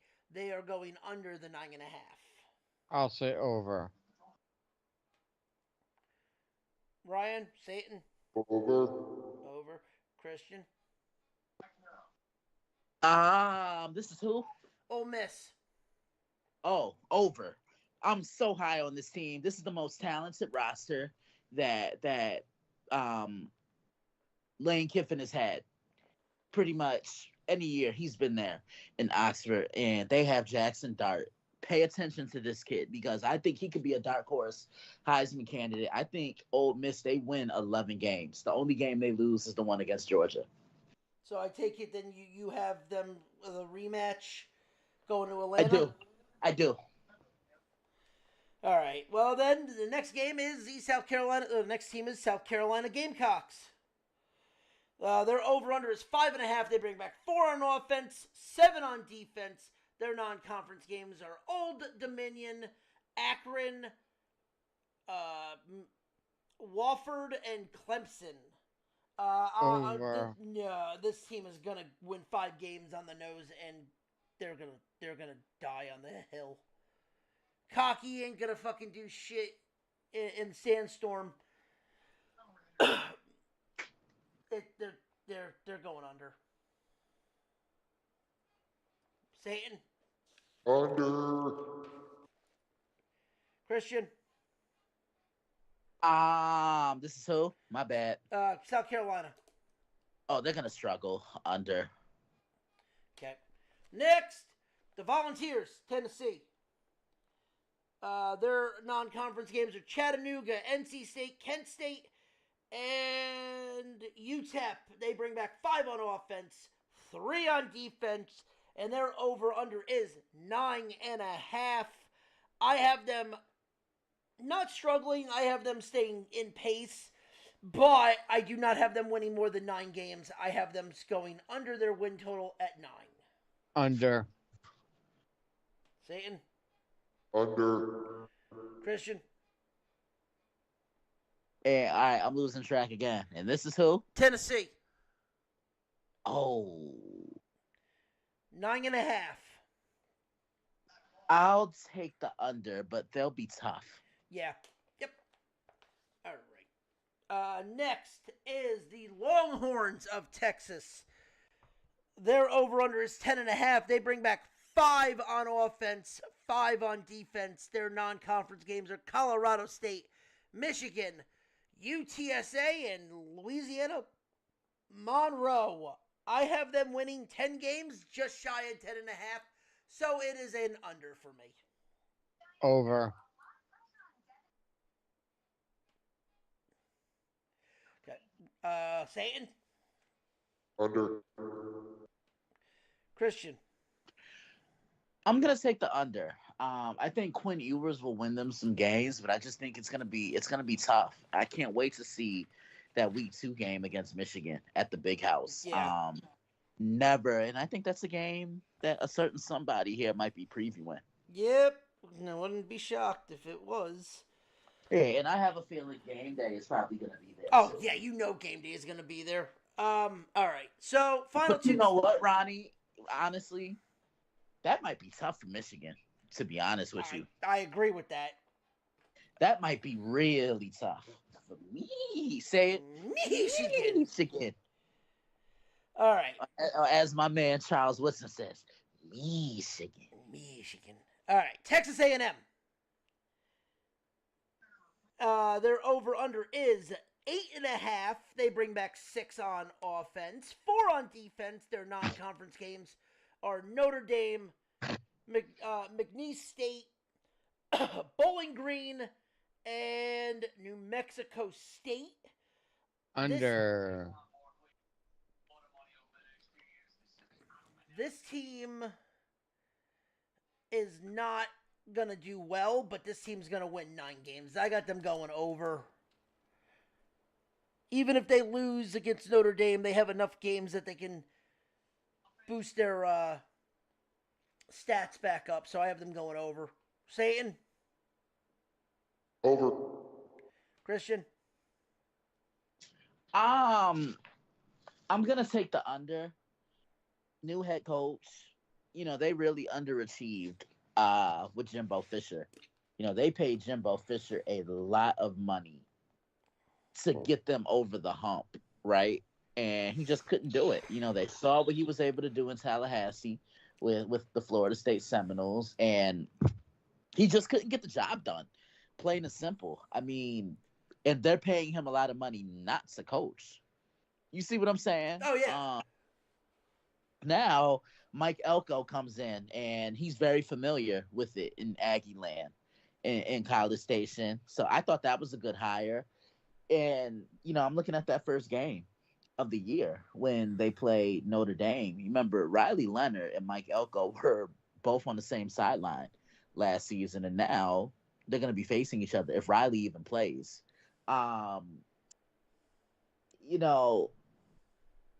If there were ever a year for Texas A&M to try and take advantage and climb that ladder, this is the year, because not many know what Alabama's going to be. Alabama's always been their kryptonite in a way. Do they play Georgia this year? A&M, yeah, look at the SEC opponents. Hold on, let me pull it up. Where are you? There's that. Okay, Texas. I need A&M. There we go. Georgia. I'll run it through real quick. Notre Dame, McNeese State, at Florida, Bowling Green, Arkansas, which is in Arlington, Missouri, at Mississippi State, LSU, at South Carolina, New Mexico State, at Auburn, and then home for Texas to end it. So no, they do not see Georgia. Yeah, I mean, look, if there were ever a year for Texas A&M to try to establish and further assert themselves in the SEC, I think this is the year, because they have a quite relatively favorable schedule. If I'm being honest, Yeah. You don't. Do they play Bama this year? No. Yes, they do. Hold on. No, they don't. Yeah, see, I mean, this team could easily win 10 games. You know what? I'm going to change it. I'm going to take the over. Okay.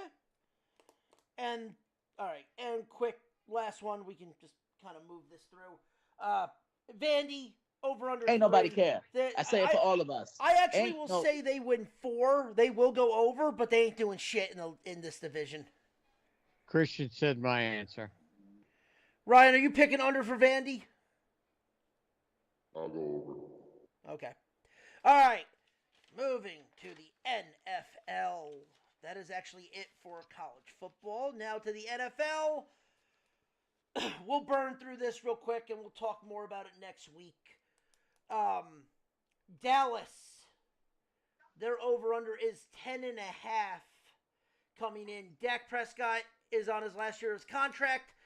In my opinion, needs to have a great year. Probably needs to fight again for the MVP. With that being said, I have them actually winning 11 games and going over. Over. Satan? Over! Raider Dave. Christian? This is the Eagles? No, Cowboys. What's their over-under? 10.5. I say they won 11. I'll take the over slightly, but it just depends, because they have a disgruntled wide receiver in CeeDee Lamb, and he's their best weapon offensively. The Cowboys are at their best when they want to run the football.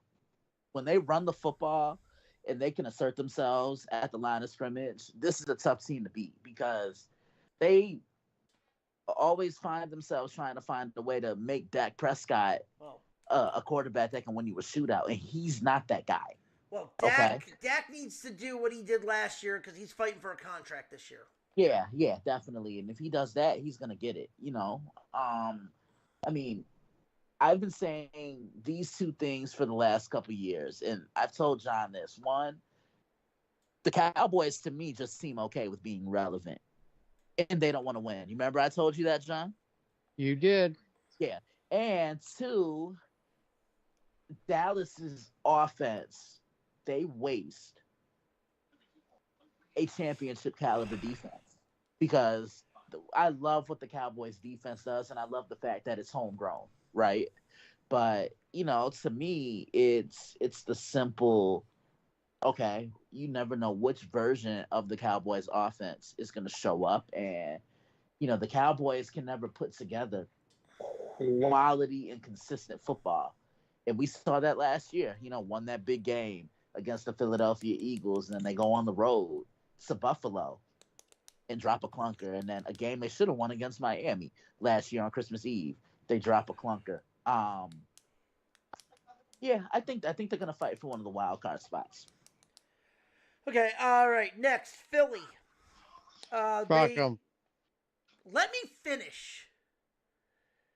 10.5 is their over under. They bring in somebody that I didn't even notice. They got Will Shipley at running back in the draft this year. Mm-hmm. Can you say shake and bake? Yeah.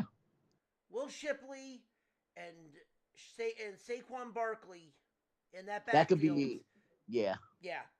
Unfortunately, though, I don't trust that line has gotten some chips in it. I have them winning 10 games. Their over-under's 10.5. They will go. I have them going under slightly. Under. Fuck them.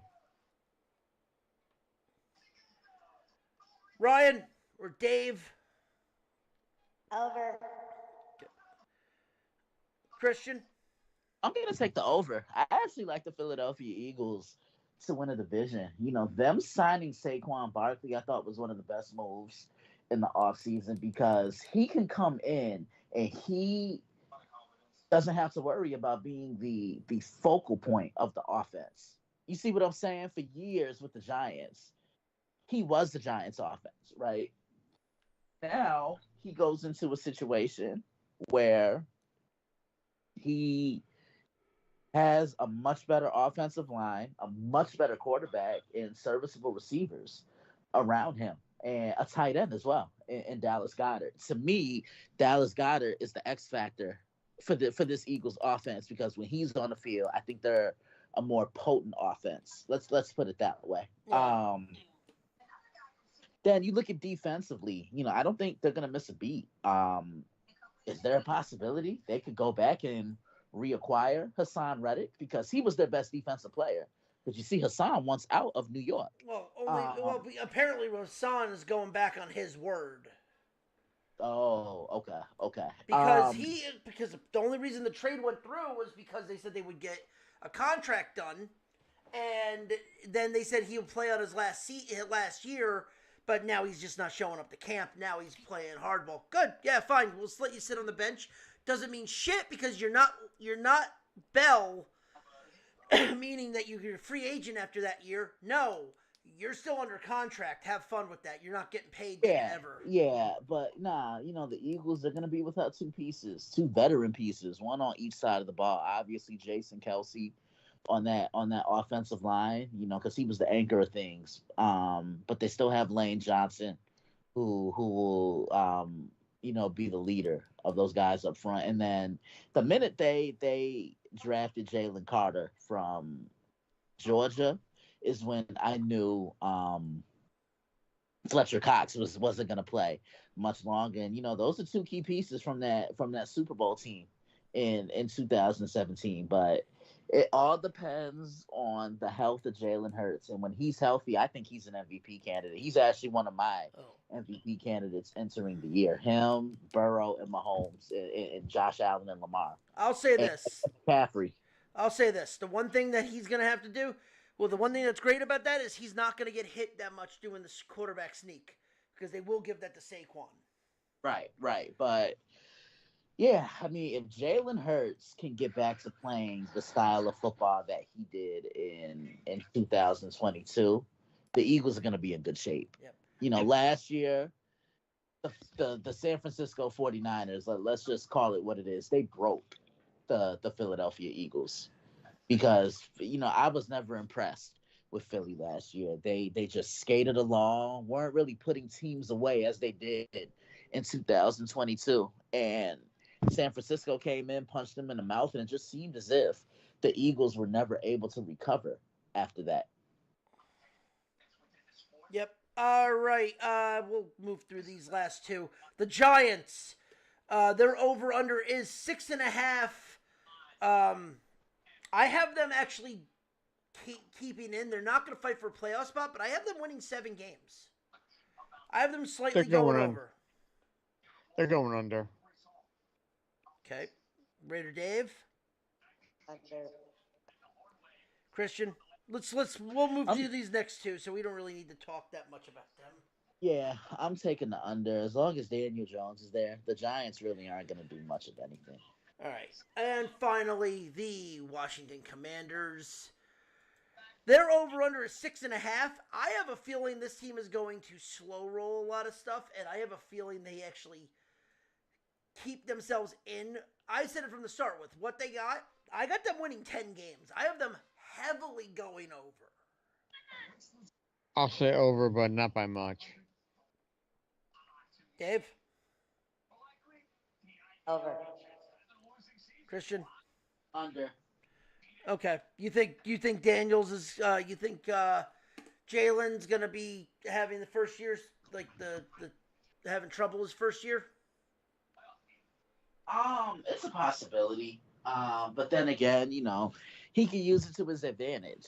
And you know, because there's no tape on him at the NFL level. Right. So, you know, just as long as they continue to build around him, I think the future is extremely promising, and I think the future is extremely bright for him. Yep. And that is the last of our previews. Ladies and gentlemen, next week we pick the teams we got going into the playoffs, as well as what our preseason Super Bowl pick would be as for college and for the NFL. But with that being said, ladies and gentlemen, if you like what you heard, follow us on all social media accounts under the Nerdport Network. Follow us individually on Twitter at F and Ronnie. At the Zombie Master. At Daily Blitz _61. At Stuntcock STL. Stuntcock. Stuntcock. Stuntcock. Stuntcock. And follow us on all our Kick, Instagram, Twitter, Twitch, all that fun stuff. But also tell your friends if you like what you heard, please tell them. But if you didn't like what you hear, well, fuck yourself right in the face. I hope, we hope that you cast a villainous spell on the football team that you hate. Suck a dick with your buttholes. Yeah, and tell your enemies. But until then, always remind them 3 different things. 1, Bobby Bonilla is getting paid. 2, Shohei Ohtani be getting paid. And 3, there is always a teachable moment. And if you don't believe me, well then hell, that's just a fact of life. Yeah. Yeah. Good.